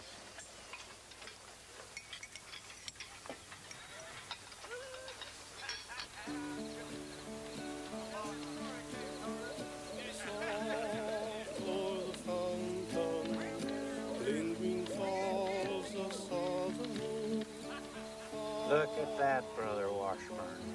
As far as the eye can see. Do you know what all this is? The Army of the Potomac. No, Brother Washburn. It is General McClellan's bodyguard. Then he is hopeless. He's a superb organizer. He has his good points.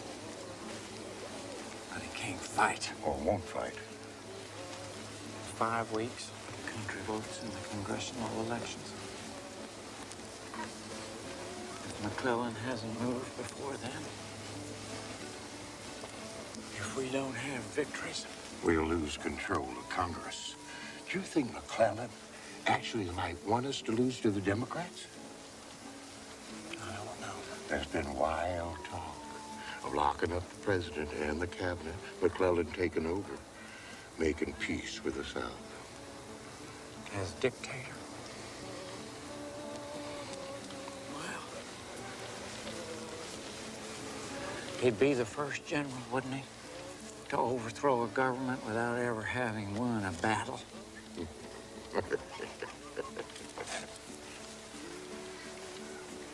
Of course, if he did win some great victories, I might just have him chase us all out of town. Brother Washburn. Huge hook! Freeze it! Oh! Come on now, y'all be careful. Them wounded. Be careful. Colonel. What is that? Confederate prisoners, sir. Wounded at Sharpsburg. I'd like to have a look at those boys. No. No, Yes, sir. Ward. I suppose they'd like to have a look at me, too. Hold here, Corporal.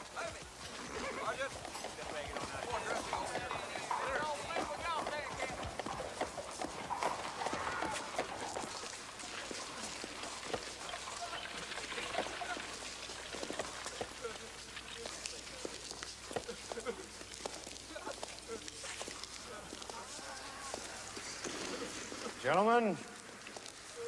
It's all right, Major.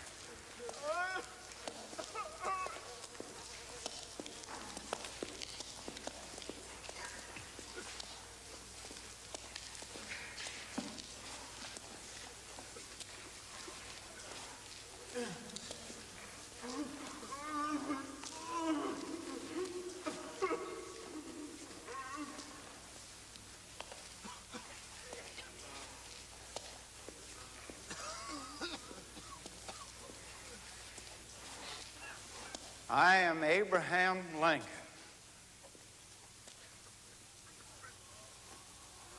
I know that you have fought gallantly for what you believe in. And for that, I honor you. And for your wounds so honorably gained.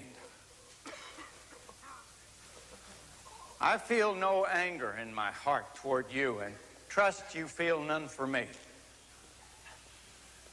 That is why I am here. That is why I am willing to take the hand in friendship of any man among you.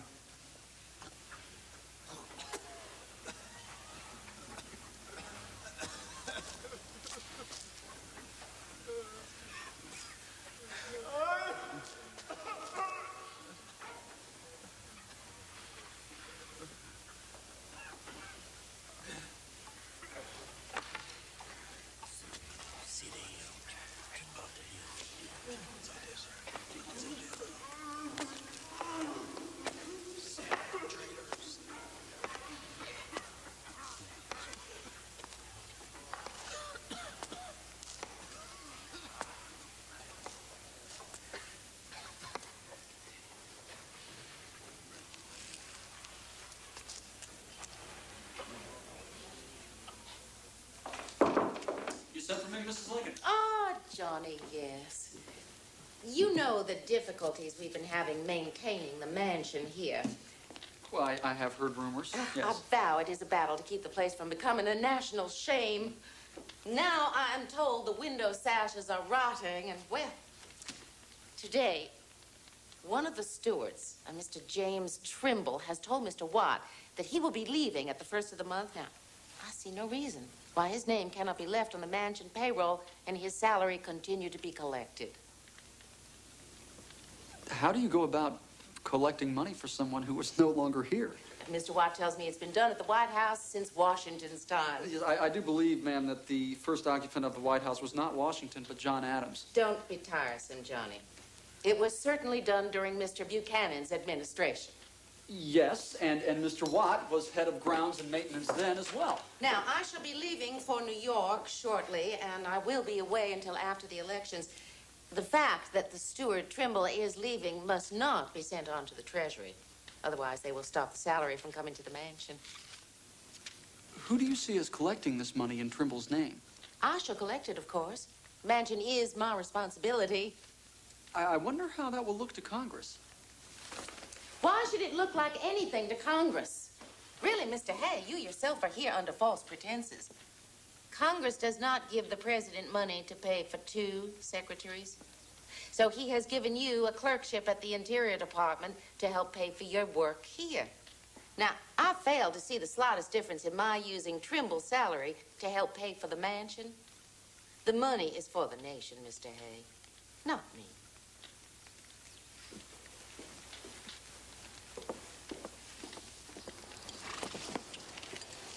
Where's Taddy? Taddy. Taddy. Taddy, do come along. Well, there they go. First lady and first brat. It was a stroke of genius sending her to New York before the elections. Of course, she may corner the market on French kid gloves.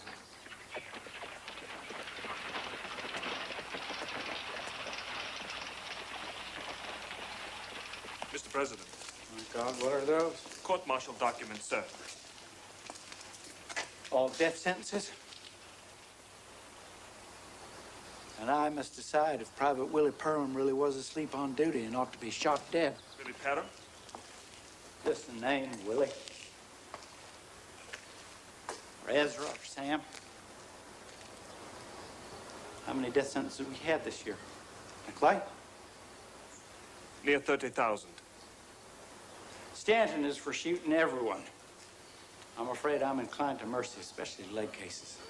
After all, to run away with somebody shooting a gun at you is a sensible reaction. I think it would be mine under similar circumstances. Faced with a battery of guns ahead, I might just find me a nice tree to rest behind. How many are there today, Nikolai? 147. Well, I am not fond of playing God.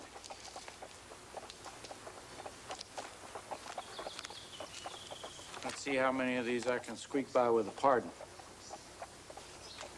Maybe maybe I can convince Mr. Stanton we need their votes in the election.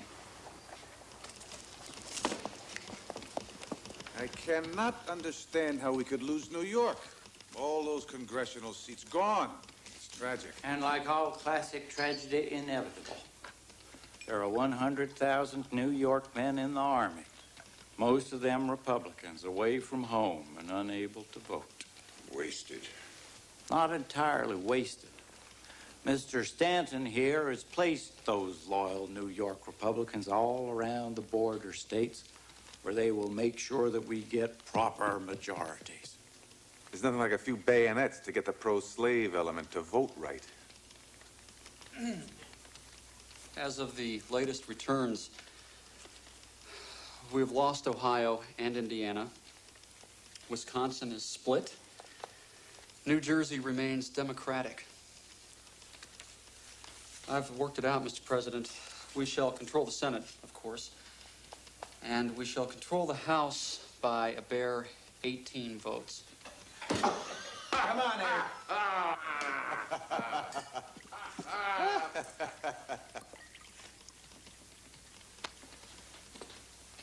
You're disappointed, Johnny?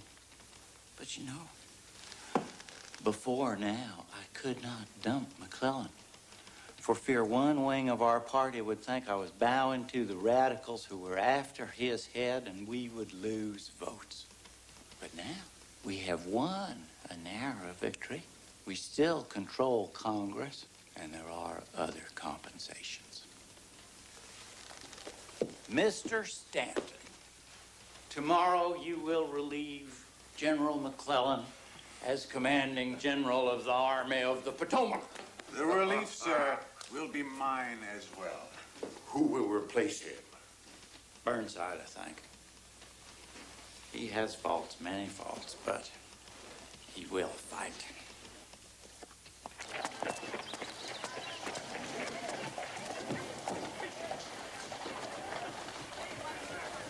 Mr. President, Mr. Forney, we have the news from the telegraph wire at the Chronicle. The Republicans hold the Congress. Just barely. I must write my editorial, sir. What did you feel when you lost New York? Somewhat like the boy from Kentucky who stubbed his toe and run into his sweetheart. He said he was too big to cry and felt far too badly to laugh.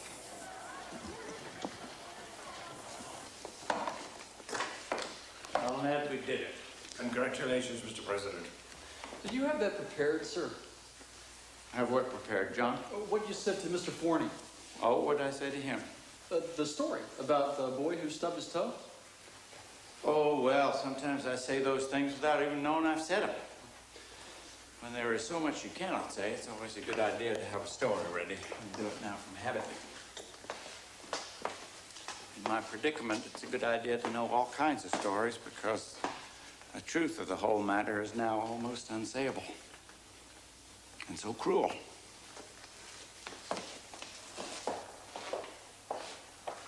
The point is, Mother, wherever I go, people smile and say, "Ah, Mr. Lincoln, and are you still at Harvard?" Well, you are, dear. We have agreed that you must finish your education. A lot of fellows from my class are finishing their education in the Army. Wendell Holmes was wounded at Ball's Bluff, and Bob Shaw is a colonel already, and Todd and Noah are still A lot fighting. of fine young men are not in the Army. Johnny Hay, Mr. Nicolay. But they aren't the damn Prince of Rails. Robert. I'm sorry. But, Mother, you have got to let me go. I'd sign up as a common soldier, but you'd buy a substitute and have me out in 2 days. Or Father would sign some unconstitutional executive order and send me to bed without my supper. Really, Robert, you are being childish. Why shouldn't I be? You treat me as if I were Tad's age. Robert. Father, you must understand. You were in the Black Hawk Indian War. Oh, yes. Now, that was a sort of a neighborly war. I remember once I had my militia company marching across the field, all stretched out, and we come to a narrow opening in the fence. Now, I could not remember the command to get them lined up. I have heard that story before, Father. Father, what you have to do is make Mother understand how important the war is to a man. I know. I know what a war means. My brother Sam killed at Baton Rouge, brother Alec at Shiloh. Oh, yes. Yes, I heard about that at Harvard, too. My own uncles fighting for the rebels. Don't! I've lost 2 boys. 2 sons dead. My God, isn't that enough? Mother, Willie died of fever. Eddie was 4 years old. For God's sake, what has that got to do with me? No. You've got to let me live my I will life. not hear of it. Father, you have got to make her see how important It is this is to me. starting. I can feel it. Father! Oh, no, please, God, no. Father! No. Father, make Ma. her see! I think we had better not discuss this further. Father, this is very important to me. Bob, your mother is a brave and able woman, but in certain ways she is very delicate. She has lost enough. We must not drive her to despair. But General Burnside is finally moving against Fredericksburg. He'll take Richmond by Christmas. I'll miss it. The war will be over. Oh, no. No, boy. There will be war enough to go around.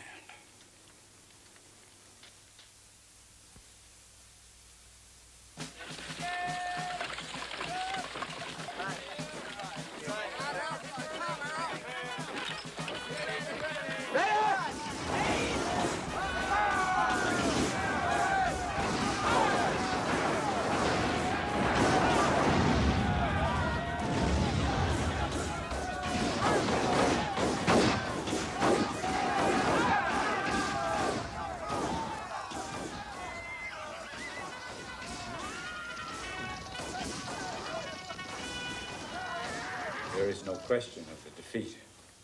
Rebels made a trap for Burnside, and he fell into it. I thank you for your report, Governor Curtin. What are the casualties thus far? He's dead, wounded, and missing, sir. Roughly 15,000 men. Too much, Governor, too much. The country cannot endure these losses. I cannot endure them. This was madness. To attack in winter across a river with the entire rebel army entrenched.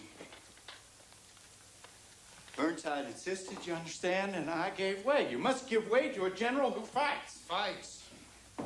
Yes, but does not think. I saw some of the wounded in our Pennsylvania regiments.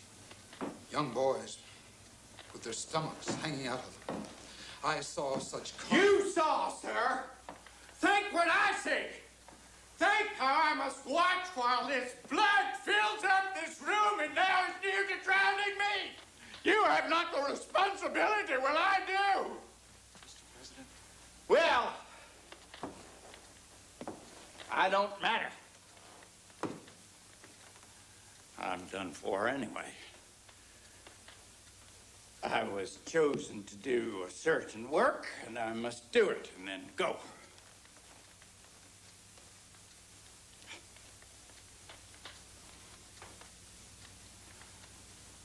This reminds me, Governor, of an old farmer out of Illinois who bought a mean-tempered hog.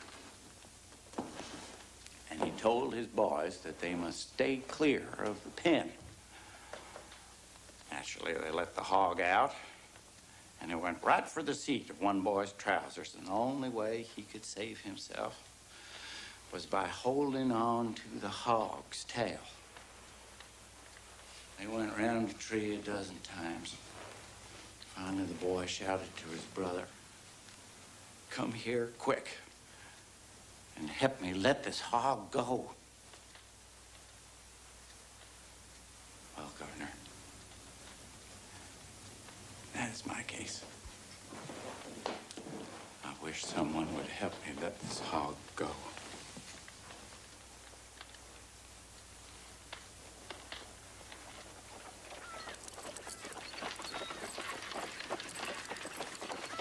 Johnny! Robert! Where are you off to? Oh, there was a very elegant open house at the Chases. The best champagne. I know, I've been. But I'll walk you over. Good. Well, I tried again. The Army? Mother got hysterical, and Father is afraid she might, well, you know. Well, I suppose it isn't easy for a woman like my mother to have lived such a life as she has done with my father. I thought it was everything she wanted. She is the First Lady, and he is very good with her. He is open with her, I guess. He is not open with you? Well, Father is amiable with me, as he is with everybody else. You know, sometimes I think he treats me like some small-town politician who can deliver a handful of votes he needs. No. No, he seems so close to his children. Ah, to Willie and Tad. You know, when I was Tad's age, Father was always away on the 7th Circuit. I never really knew him. I rather think he dislikes me. That is not possible. You see, he hates his past. All this rail splitter nonsense, even though he uses it. Once, the time he came to speak at Exeter, they all laughed at the way he said, Mr. Charmer. But then they applauded him. Oh, yes. He can win over any audience.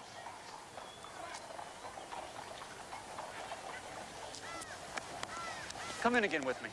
No, thank you. I've drunk my toast to the happy couple. What happy couple? Kate Chase and the boy governor. Sprague? You didn't know?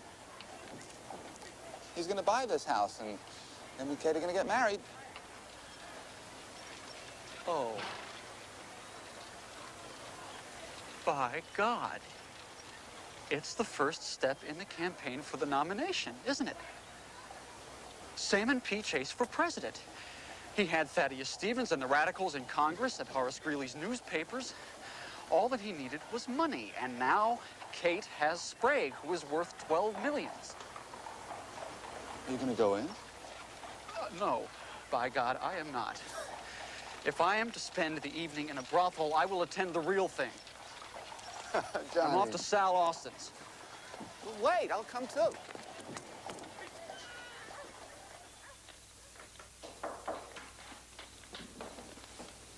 Mother, what are you doing here? You come to bed, Father. It's no use staying up all night. They keep coming to me from Fredericksburg. I must listen to them all. You've listened to too many as it is. The battle's over. There is no more news tonight. Come. Our Teamus Ward. Powerful funny. I know, Father.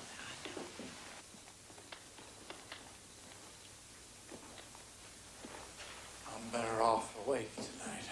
Don't be foolish. You can hardly keep your eyes open. That's true. But I don't dare sleep. Are your dreams so bad? Yes, Mother, they are so bad. Remember when little Eddie died? And I was afraid to sleep. Sat by the bed all night, held my hand. You said, "It's all right, Mother. I will watch over you." You sleep, Father? I will watch over you this time. I know what dreams are like.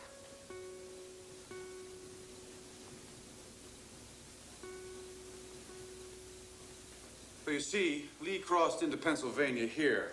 Now that the city of York has surrendered, he means to march on to the capital at Harrisburg, where he could reprovision and rearm from our supplies. Which we have thoughtfully stored up for him.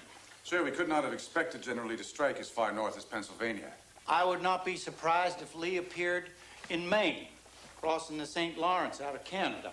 If he takes Harrisburg, he can move on to Philadelphia. Of course. However, General Meade has moved to engage him here.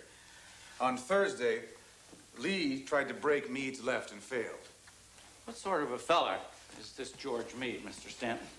He's from Philadelphia. Powerful family, a friend of the Biddles. Well, I expect Meade to fight well on his own dunghill.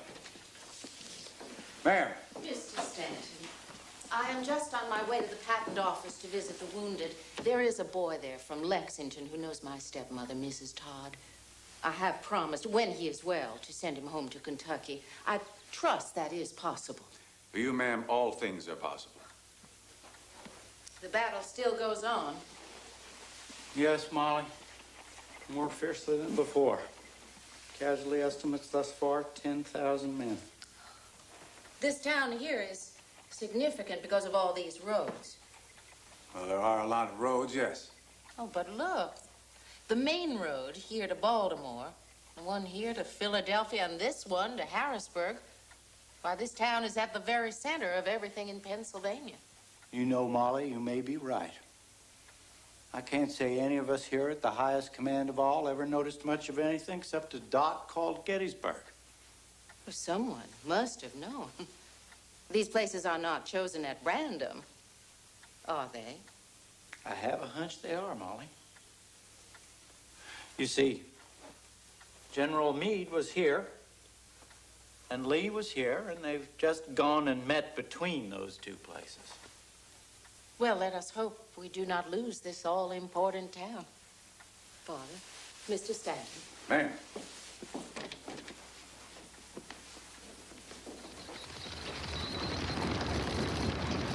Coachman! Coachman, you are driving too fast. Please, slow down.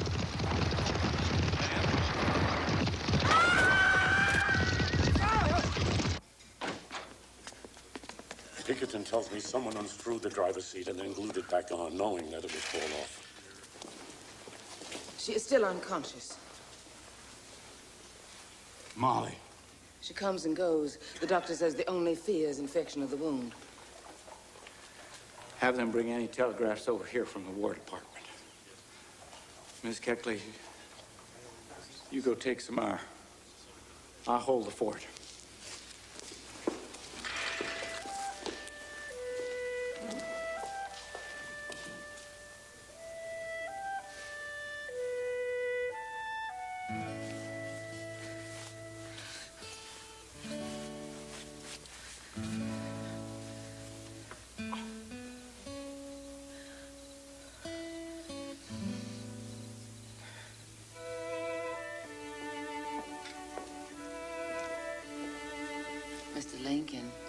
Mr. Lincoln, you must go home now.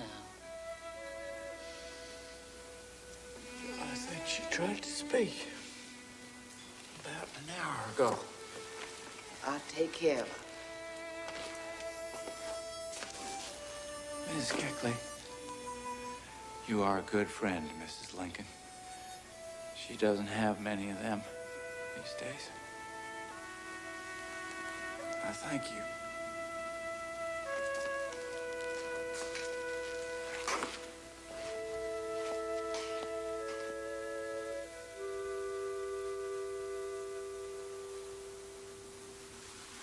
News from Pennsylvania.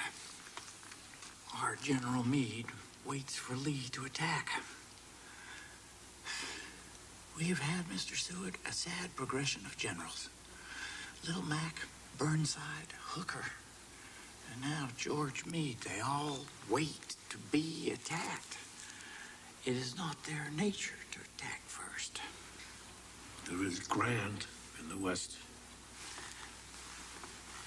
You know, I sent Washburn out to see him last April. Apparently the rumors are true. He does get drunk, but when things get too bad, they send for Mrs. Grant, and then all is well. I like Grant. He takes what troops we give him, and he makes do the best he can with what he's got. Mr. President. Thank you.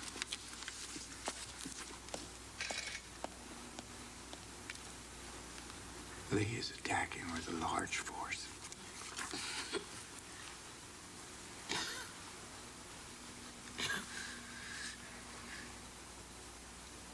The doctor says we can take her home tomorrow. You should take my carriage now, go back to the mansion, and rest. No, thank you, Mr. Seward. Presently, I will go over to the telegraph room of the War Office. I would think I will be hearing from Gettysburg.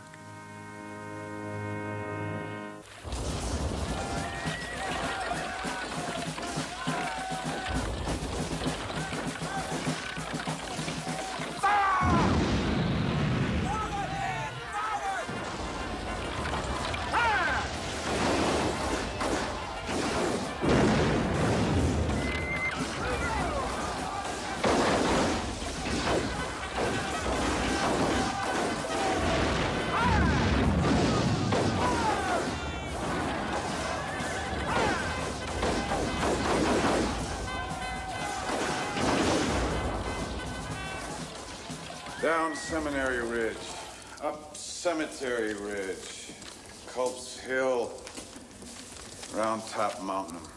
I try to visualize these places and I can't. Have you ever been to Gettysburg, Mr. Stanton? Yes, but all I can remember is the courthouse. I defended an embezzler there once. What happened? He got 3 years. Oh, no, I meant the battle, sir. No, Lee is giving ground.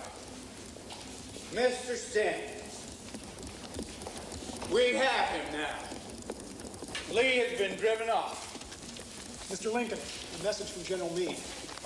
The commanding general looks to the Army for greater efforts to drive from our soil every vestige of the invader. Drive the invader from our soil? My God, is that all? We have the rebels within our reach. All we have to do is... Mr. Stanton, you will send word to Meade to pursue the enemy and cut him off before he reaches the Potomac. Drive the invader from our soil, my God! What does he mean? I take him to mean Pennsylvania, sir. Of course, Pennsylvania is our soil. But so is Virginia, the Carolinas, Texas. They are forever our soil. That is what this war is about. And these damned fools cannot grasp it. The whole country is our soil.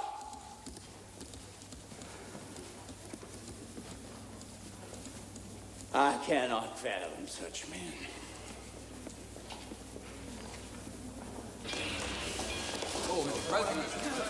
President. Gentlemen.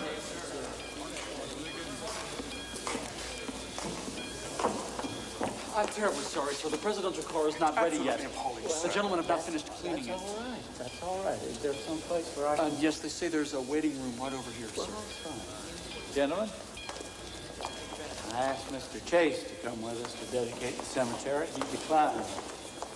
I can't say I blame him. I think I would prefer to speak to the living rather than try to explain to the dead up there at Gettysburg how General Meade allowed Lee to escape with his army intact back to Virginia.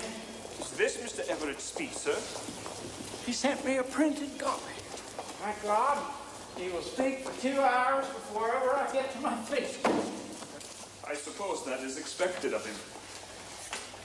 You know, I have heard of Everett all my life, and he has always been famous. But I never could find out why. Our greatest orator? No, he is just famous. There are people like that in public life. Well, this embroidery on Pericles' commemoration of the Athenian dead will surely leave the crowd exhausted. So, I will not try their patience. I have a short speech, which I will try out on the chickens, as the farmers say.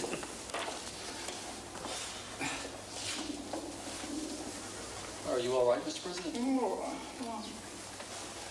Just dizzy here. I can't get my eyes to... It's nothing. There.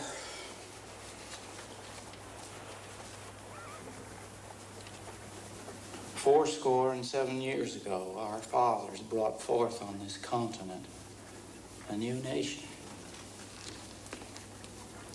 conceived in liberty and dedicated to the proposition that all men are created equal. That should please the radicals. Now, the problem that I am grappling with is that it is arrogance to try to dedicate this ground. How can we add anything to what the men who died have done or take anything away? Well, I shall say that somehow, and I shall end something very much like this. It is for us, the living, rather, to be dedicated here to the unfinished work they have thus far so nobly carried on. It is rather for us to be here dedicated to the great task remaining before us. That from these honored dead we take increased devotion to that cause for which they gave the last full measure of devotion. That we here highly resolve that these dead shall not have died in vain. And that the nation shall. Seward suggests that I insert here under God. And that the nation shall, under God, have a new birth of freedom, and the government of the people, by the people, and for the people, shall not perish from the earth. That, after Mr. Everett, I imagine, will fall on them like a wet blanket.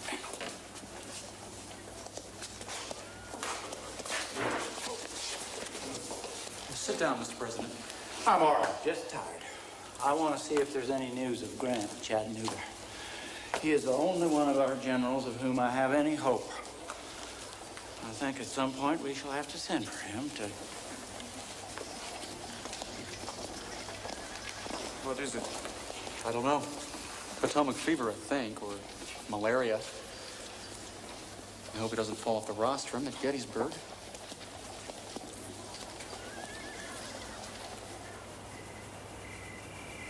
Why, Mr. Seward, what brings you here? Mr. President, you look much improved over the last several weeks. Scarlatina takes a dreadful toll. Well, I have risen, as the preacher said when he left the widow's house. I can tell by the angle of your cigar that you bring dire news. I'm afraid so, sir. Well, if it's that circular by Chase's friend saying he'd make a better nominee than I haven't read it, and I am not going to. Since Miss Kate's marriage to Sprague's Williams, he has mounted one cabal after another, eh? It's a terrible thing how this presidential bug starts to gnaw at a man. Yeah, there was a time I judged you as weak and vacillating. I thought of you as the rabbit and I as the fox. I was surprised to learn how long my ears had grown and how sharp your teeth. Perhaps Mr. Chase will be equally surprised. However, Mr. Chase's ambition is not the particular disaster I had in mind. You recall a Mr. Watt, who confessed to transmitting your speech to Bennett at the Herald. I do. There are 3 new letters in which, forgive me, sir, Mrs. Lincoln makes it clear she has or expects to receive money for political services rendered. Mr. Watt asks for $20,000, or they will publish them before the Republican convention, and Mr. Chase would then be nominated instead of you.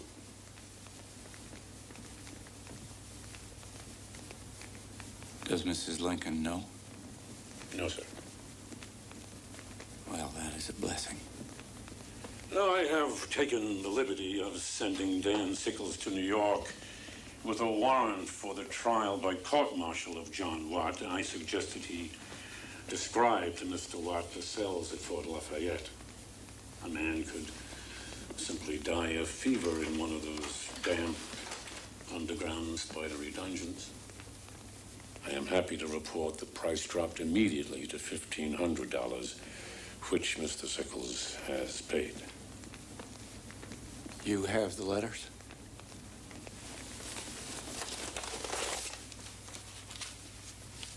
Repay whoever provided the actual money. Yes, sir.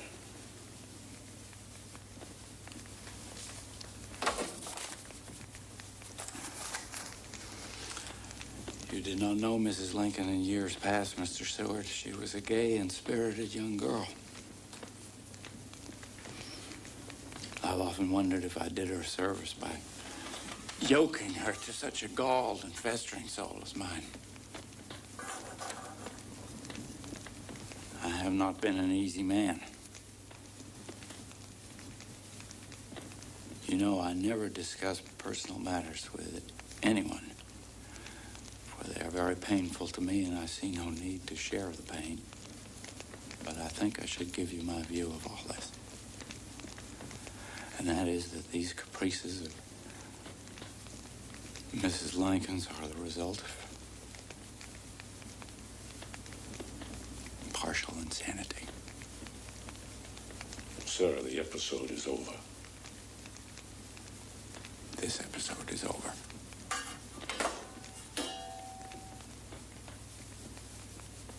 I fear the next.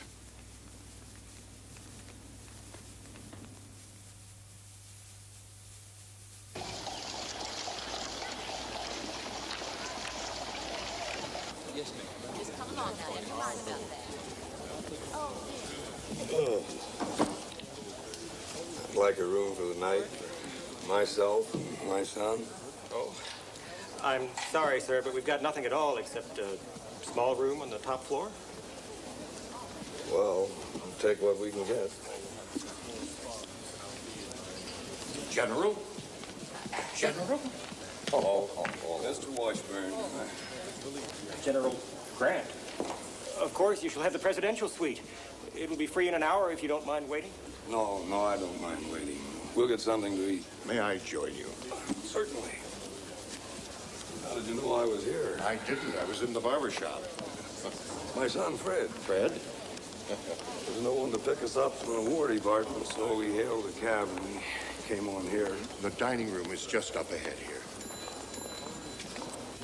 I've got the bill through Congress, and tomorrow the president will give you your commission. You'll be commanding all the armies, and 3 stars. There hasn't been such a rank since George Washington. I have a condition of acceptance. I'll not make my headquarters in Washington. But you'll be commanding all the armies. I can do that in the West. You know, there's been speculation about you as to whether you'd be tempted to run for president in the fall. Democrats would nominate you. Perhaps even the Republicans. Don't want the job. Sherman warned me against Washington. Worse than Sodom and Gomorrah. Tell Mr. Lincoln he has nothing to fear from me. There are 5 major generals and 18 brigadiers here in this hotel. And you outrank them all. Eat your soup, Fred. I am curious, sir. Are you tempted at all by politics? Perhaps after the war? Well, I do have a certain political interest for after the war, if I survive. I mean to run for mayor of Galena. And if I'm elected, I mean to have the sidewalk fixed up between my house and the depot. I think it is disgraceful. How could General Grant have let this happen? Rebels are as close as Silver Spring. Well, he's been busy down near Richmond these last months. But they're only 2 miles from the 7th Street Road. The other end of that is the White House. He did send enough troops to protect the city. Otherwise, it would not be safe for us to go have this little look at the war. I don't trust him. He's a butcher. Fights. Of his own men. The casualties at Cold Harbor were so high you had to lie about them to the public. That was political obfuscation, which is a totally different bushel of corn from an honest lie. He's running for president. I hope not. There is nothing on this earth quite as useless in a war as a general who is running for president. On that subject, I am the world's greatest and saddest authority. There. See them, the butternut gray all across the clearing? There are sharpshooters in those trees. Those are rebels? Oh, yes, ma'am. Breckenridge and Jubal Early's men.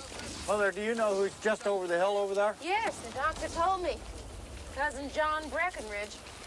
I suppose he's come to capture the White House for Jeff Davis. I would say, ma'am, it's just a raid.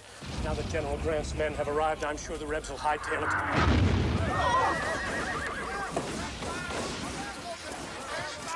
It's not serious. My right shoulder has been struck. Help me up. Do forgive me, Mrs. Lincoln. Of course. Sir, I am so sorry. Mother, I think you better get back to the carriage. Oh, no, Father, not now. I want Cousin John to get a good look at me. Give me a gun and I'll start shooting. Mother, you amaze me. I mean it. That was a marvelous shot as a girl. I could hit a squirrel at 30 yards through the eye. You are bloodthirsty. Oh, if only I could be rid of hoops and stays and fans and really fight.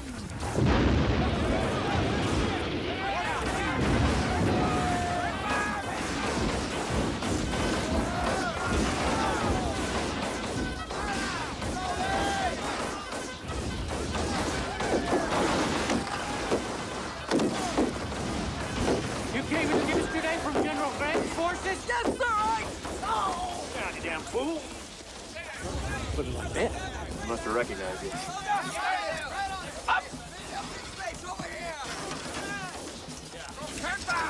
I was talking to that boy when he was shot.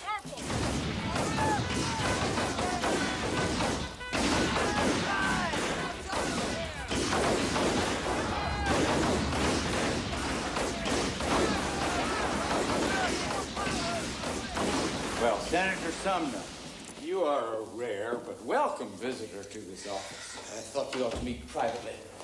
I'm concerned, sir, about a certain defeat in the war. Our part in the presidential election next November. I seem to be having enough difficulty with the present month of August. Sir, McClellan will be the Democratic nominee.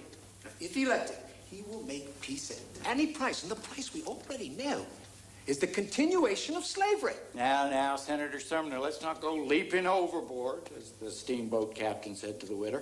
General McClellan isn't elected yet.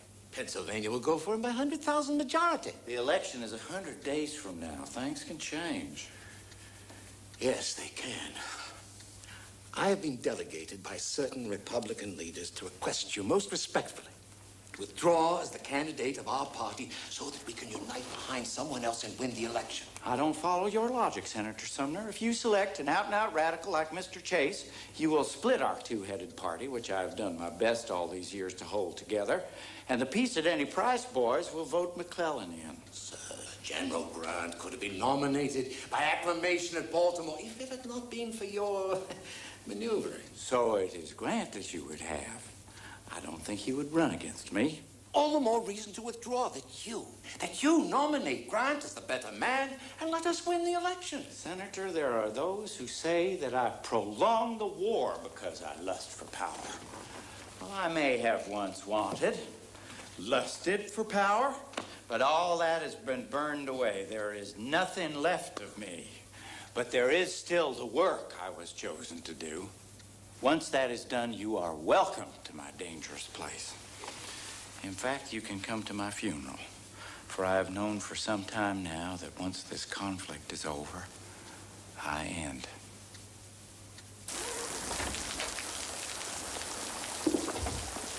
Fine weather for election day, Johnny.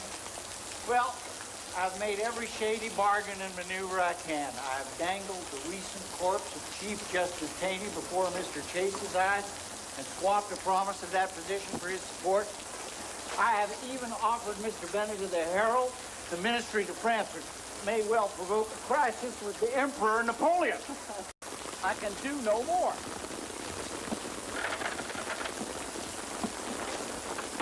I can do no more.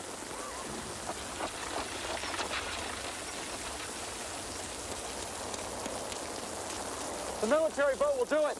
Grant has furloughed every soldier from Illinois to go home and vote for you. Well, if I get every possible electoral vote, it'll be 120 to 114 from McClellan. For that, I must have New York, of course. Mr. Seward has gone there to ensure domestic tranquility. There is one surety. By morning, it will be over.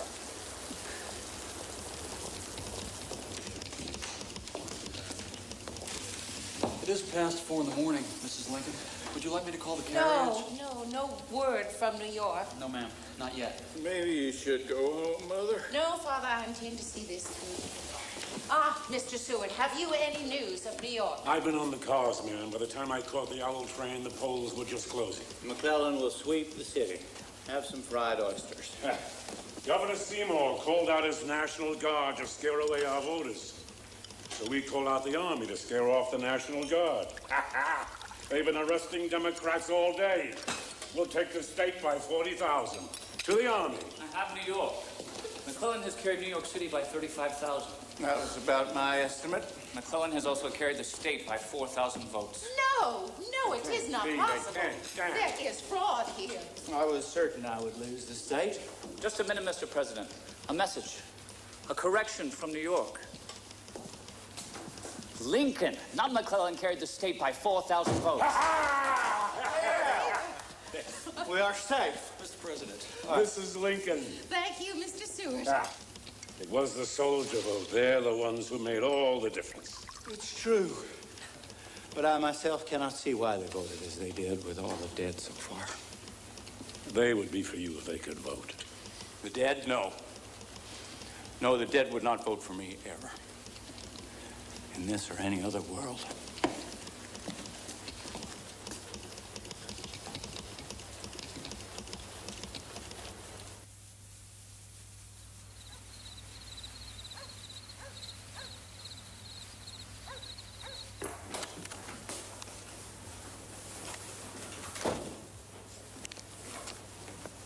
What have you done? The newspapers say, my God, they all but name you by name. Oh, you are deep in this. If I am, then so are you. What does that mean?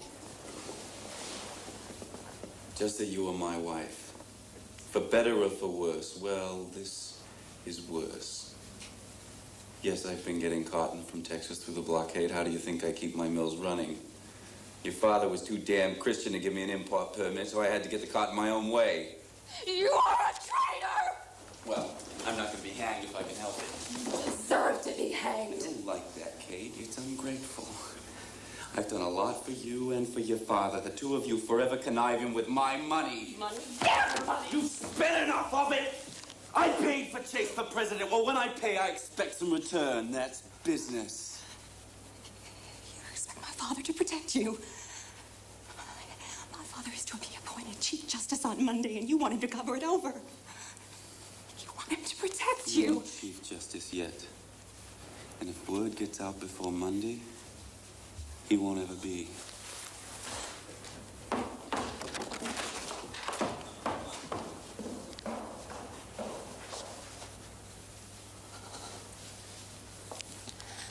What surprises me is that they were so clumsy. I'm told that the first rule in successful corruption is to cover your tracks. Does he confess that he is guilty? They paid for the illegal cotton by smuggling arms into Galveston from Cuba. Treason. I shall not take the oath on Monday. You must. How can I be sworn in as Chief Justice at the same time my son-in-law is indicted for treason? No! If you withdraw now, I will never speak to you again. Let him in. He has nothing to do with us. From the beginning, I hated him. God, Katie, what's wrong? You're ill. No! No! I am not ill, but I am 3 months pregnant.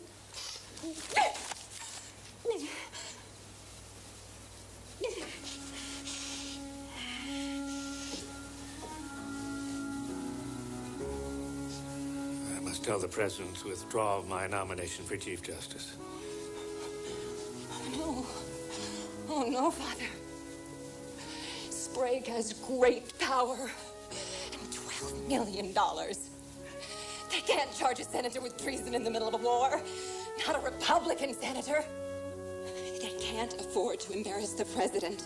And you are the president's choice for Chief Justice. Fellow countrymen, at this second appearance to take the oath of the presidential office, there is less occasion for an extended address than there was at the first.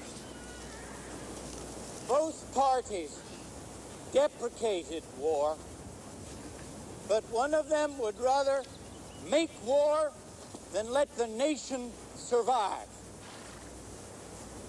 And the other would accept war rather than let it perish.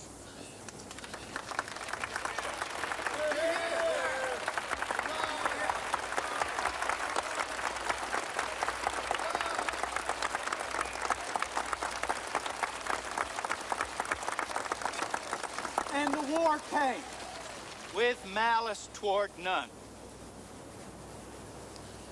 with charity for all, with firmness in the right, as God gives us to see the right. Let us strive on to finish the work we are in, to bind up the nation's wounds, to care for him who shall have borne the battle, and for his widow and his orphan, to do all which may achieve and cherish a just and lasting peace among ourselves and with all nations.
Are you all right, Mrs. Lincoln?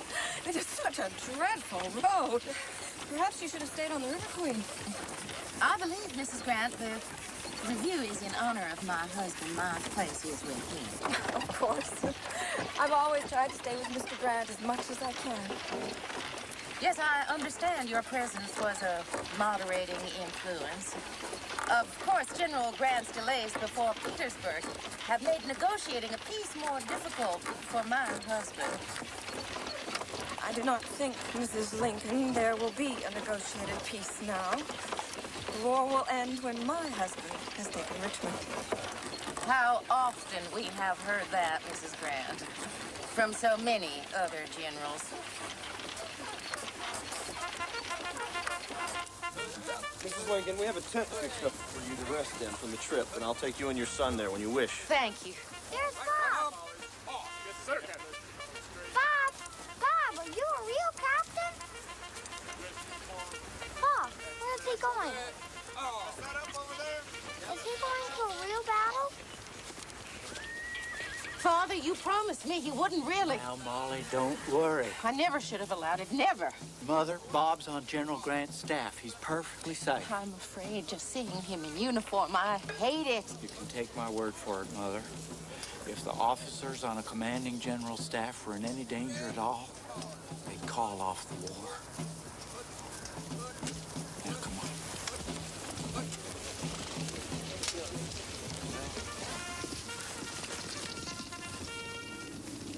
General Grant, compliments to the President. He will attend you here just prior to the review of troops. Well done, Bob. Very military. You're laughing at me, Father. No, I'm not. Well, everybody else is. Why did you let Tad wear that damn uniform? Bob, he's a little boy. I know. You gave us both soldier suits to play with, didn't you, Father? You are in the Army. I arranged that in spite of your mother's rather strenuous objections. I know. I saw your letter. General Grant keeps all of his papers in this pigskin trunk. You asked for him to find a safe place for me and his official family, if I wouldn't be in the way. You offered to pay any expenses out of your own pocket. Bob, I am in a difficult position. I fear things do not go well for your mother. I must guard that she is not pressed too far. I should have run away to the West and signed up under another name. Sometimes, Father, I wish to God I wasn't Abraham Lincoln's son. I think that is enough of that, Bob.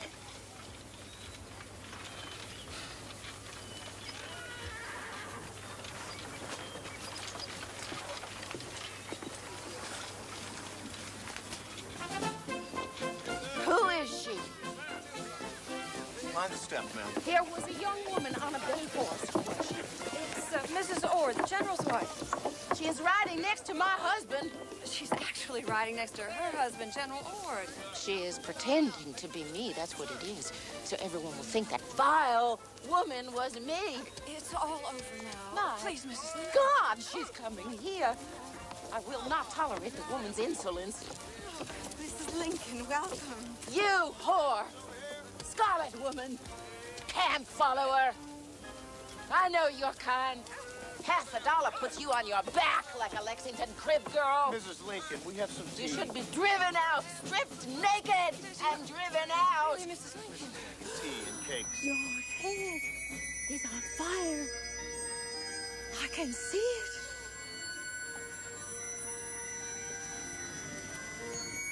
I have a headache.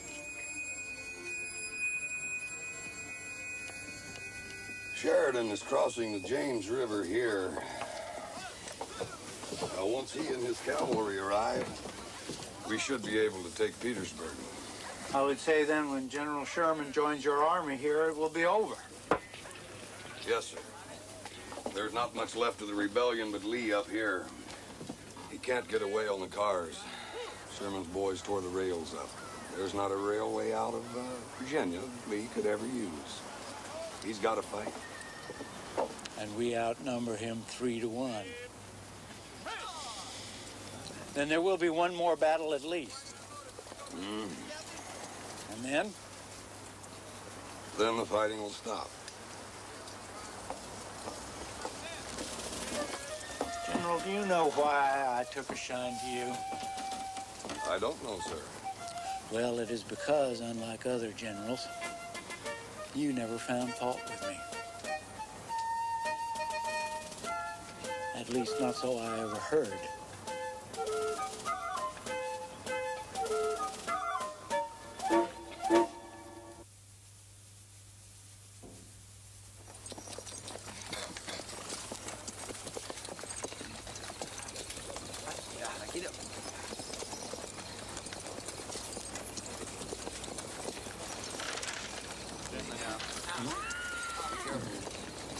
Hey, howdy, Mr. President.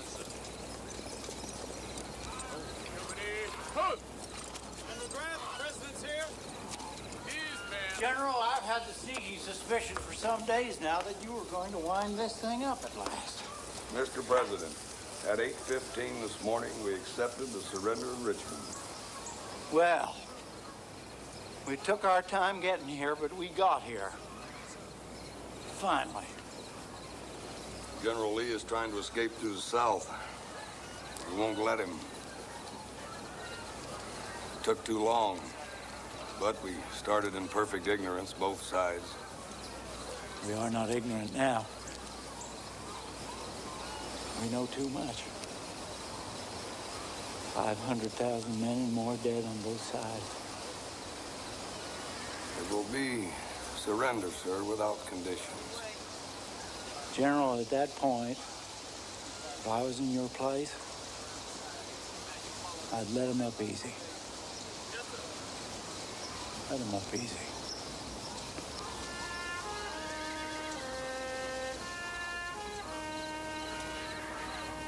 At 4:30 p.m. this arrived from General Grant.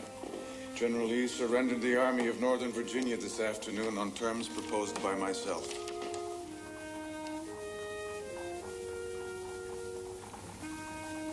Our work is done.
president.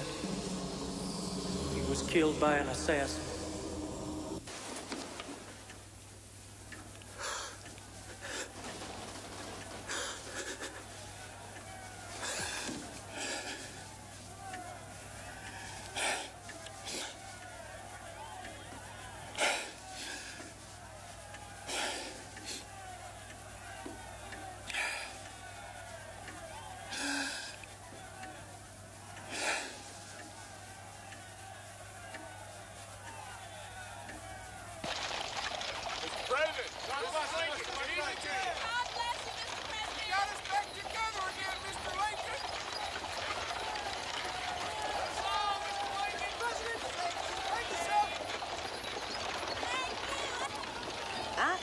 Very upset with General Grant for not coming with us. It is Laura Keene's last night in the play, and she's counting on us. I cannot understand his rudeness in not coming along. I suppose it is Mrs. Grant wanting to get home to the children. She's an ambitious little thing, so is he. He's running for president, I can always tell. He is welcome to it. We've had our crack at it. 5 years. 5 years. When I was young, that was forever. Now it is nothing. Time rushes past us like a snowflake on the river. When this is over, I want to go west. I want to see California.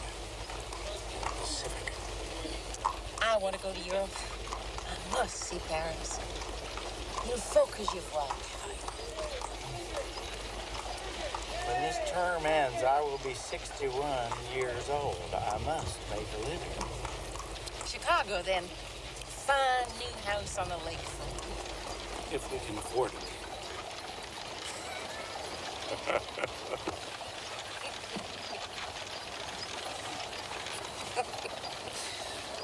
We have lived through it, haven't we, Father? Just barely. I know I have not made it easy for you. I did try. But I fear I have failed you and left you to carry a double burden. Molly, you and I have both failed each other now and again over the years. I have not taken care of you as I should. But here we are.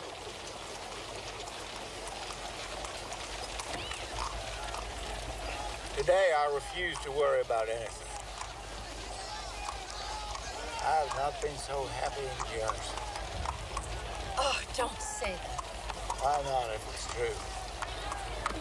Because. Don't say that.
Don't know the manners of good society, eh? Well, I guess I know enough to turn you inside out, old gal. You sock-dollar-charging old man trap! I want 6 men at the White House door. 3 men at the bedroom. I want 3 men on the roof. Get the area clear. Yes, sir. Yes, sir. Nobody's allowed to get your cabinet member or security officer. What is it? They took me out of truck closet. Nobody will tell me what happened. Father, please speak to us. You can't like this, not now. Mother? Robert! He'll fetch Daddy. He'll speak to Daddy. He won't let himself die if he knows Daddy is here. Don't leave us! Get this woman out of here, and don't let her come back.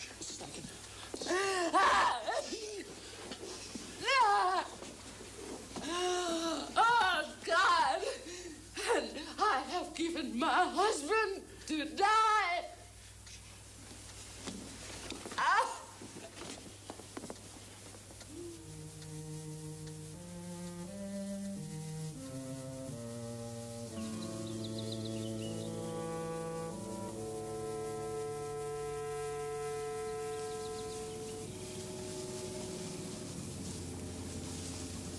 I was just thinking, I'm not the president's son anymore. I'm just plain Tad Lincoln. I know. What do you think about that? I mean, Pa being dead. I'm not sure I grasp the fact of it all, Tad. I'm not really sure why it happened. It had to happen. You know, the South had every right to leave the Union. Oh, now, Mother, let's not go all over But that. Mr. Lincoln said, no, this Union can never be broken. Now, that was a terrible responsibility for one man to take, but he took it, knowing he would be obliged to fight the greatest war in human history, which he did and which he won. So, he not only put the Union back together again, he made an entirely new country, and all of it in his own image. And then he was murdered. I remember so many times he would tell me dreams, premonitions. I think in some way he willed his own murder as a form of atonement for the great and terrible thing he had done in giving so bloody and absolute a rebirth to this nation.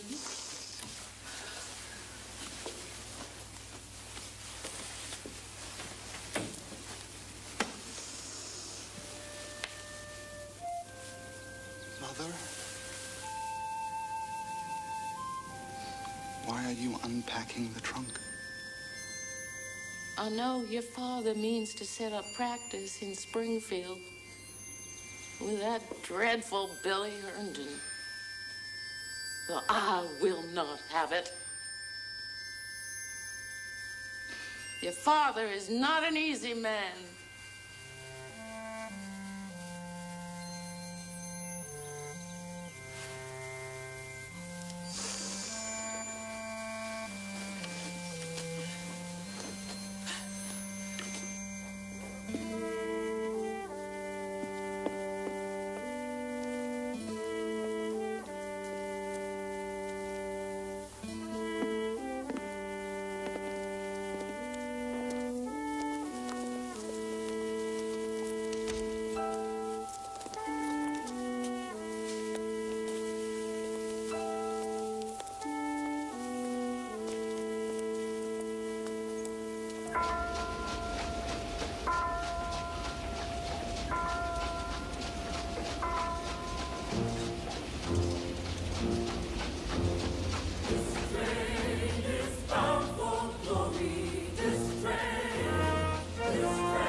Escape history. We will be remembered in spite of ourselves. The fiery trial through which we pass will light us down in honor or dishonor to the latest generation. We hold the power and bear the responsibility.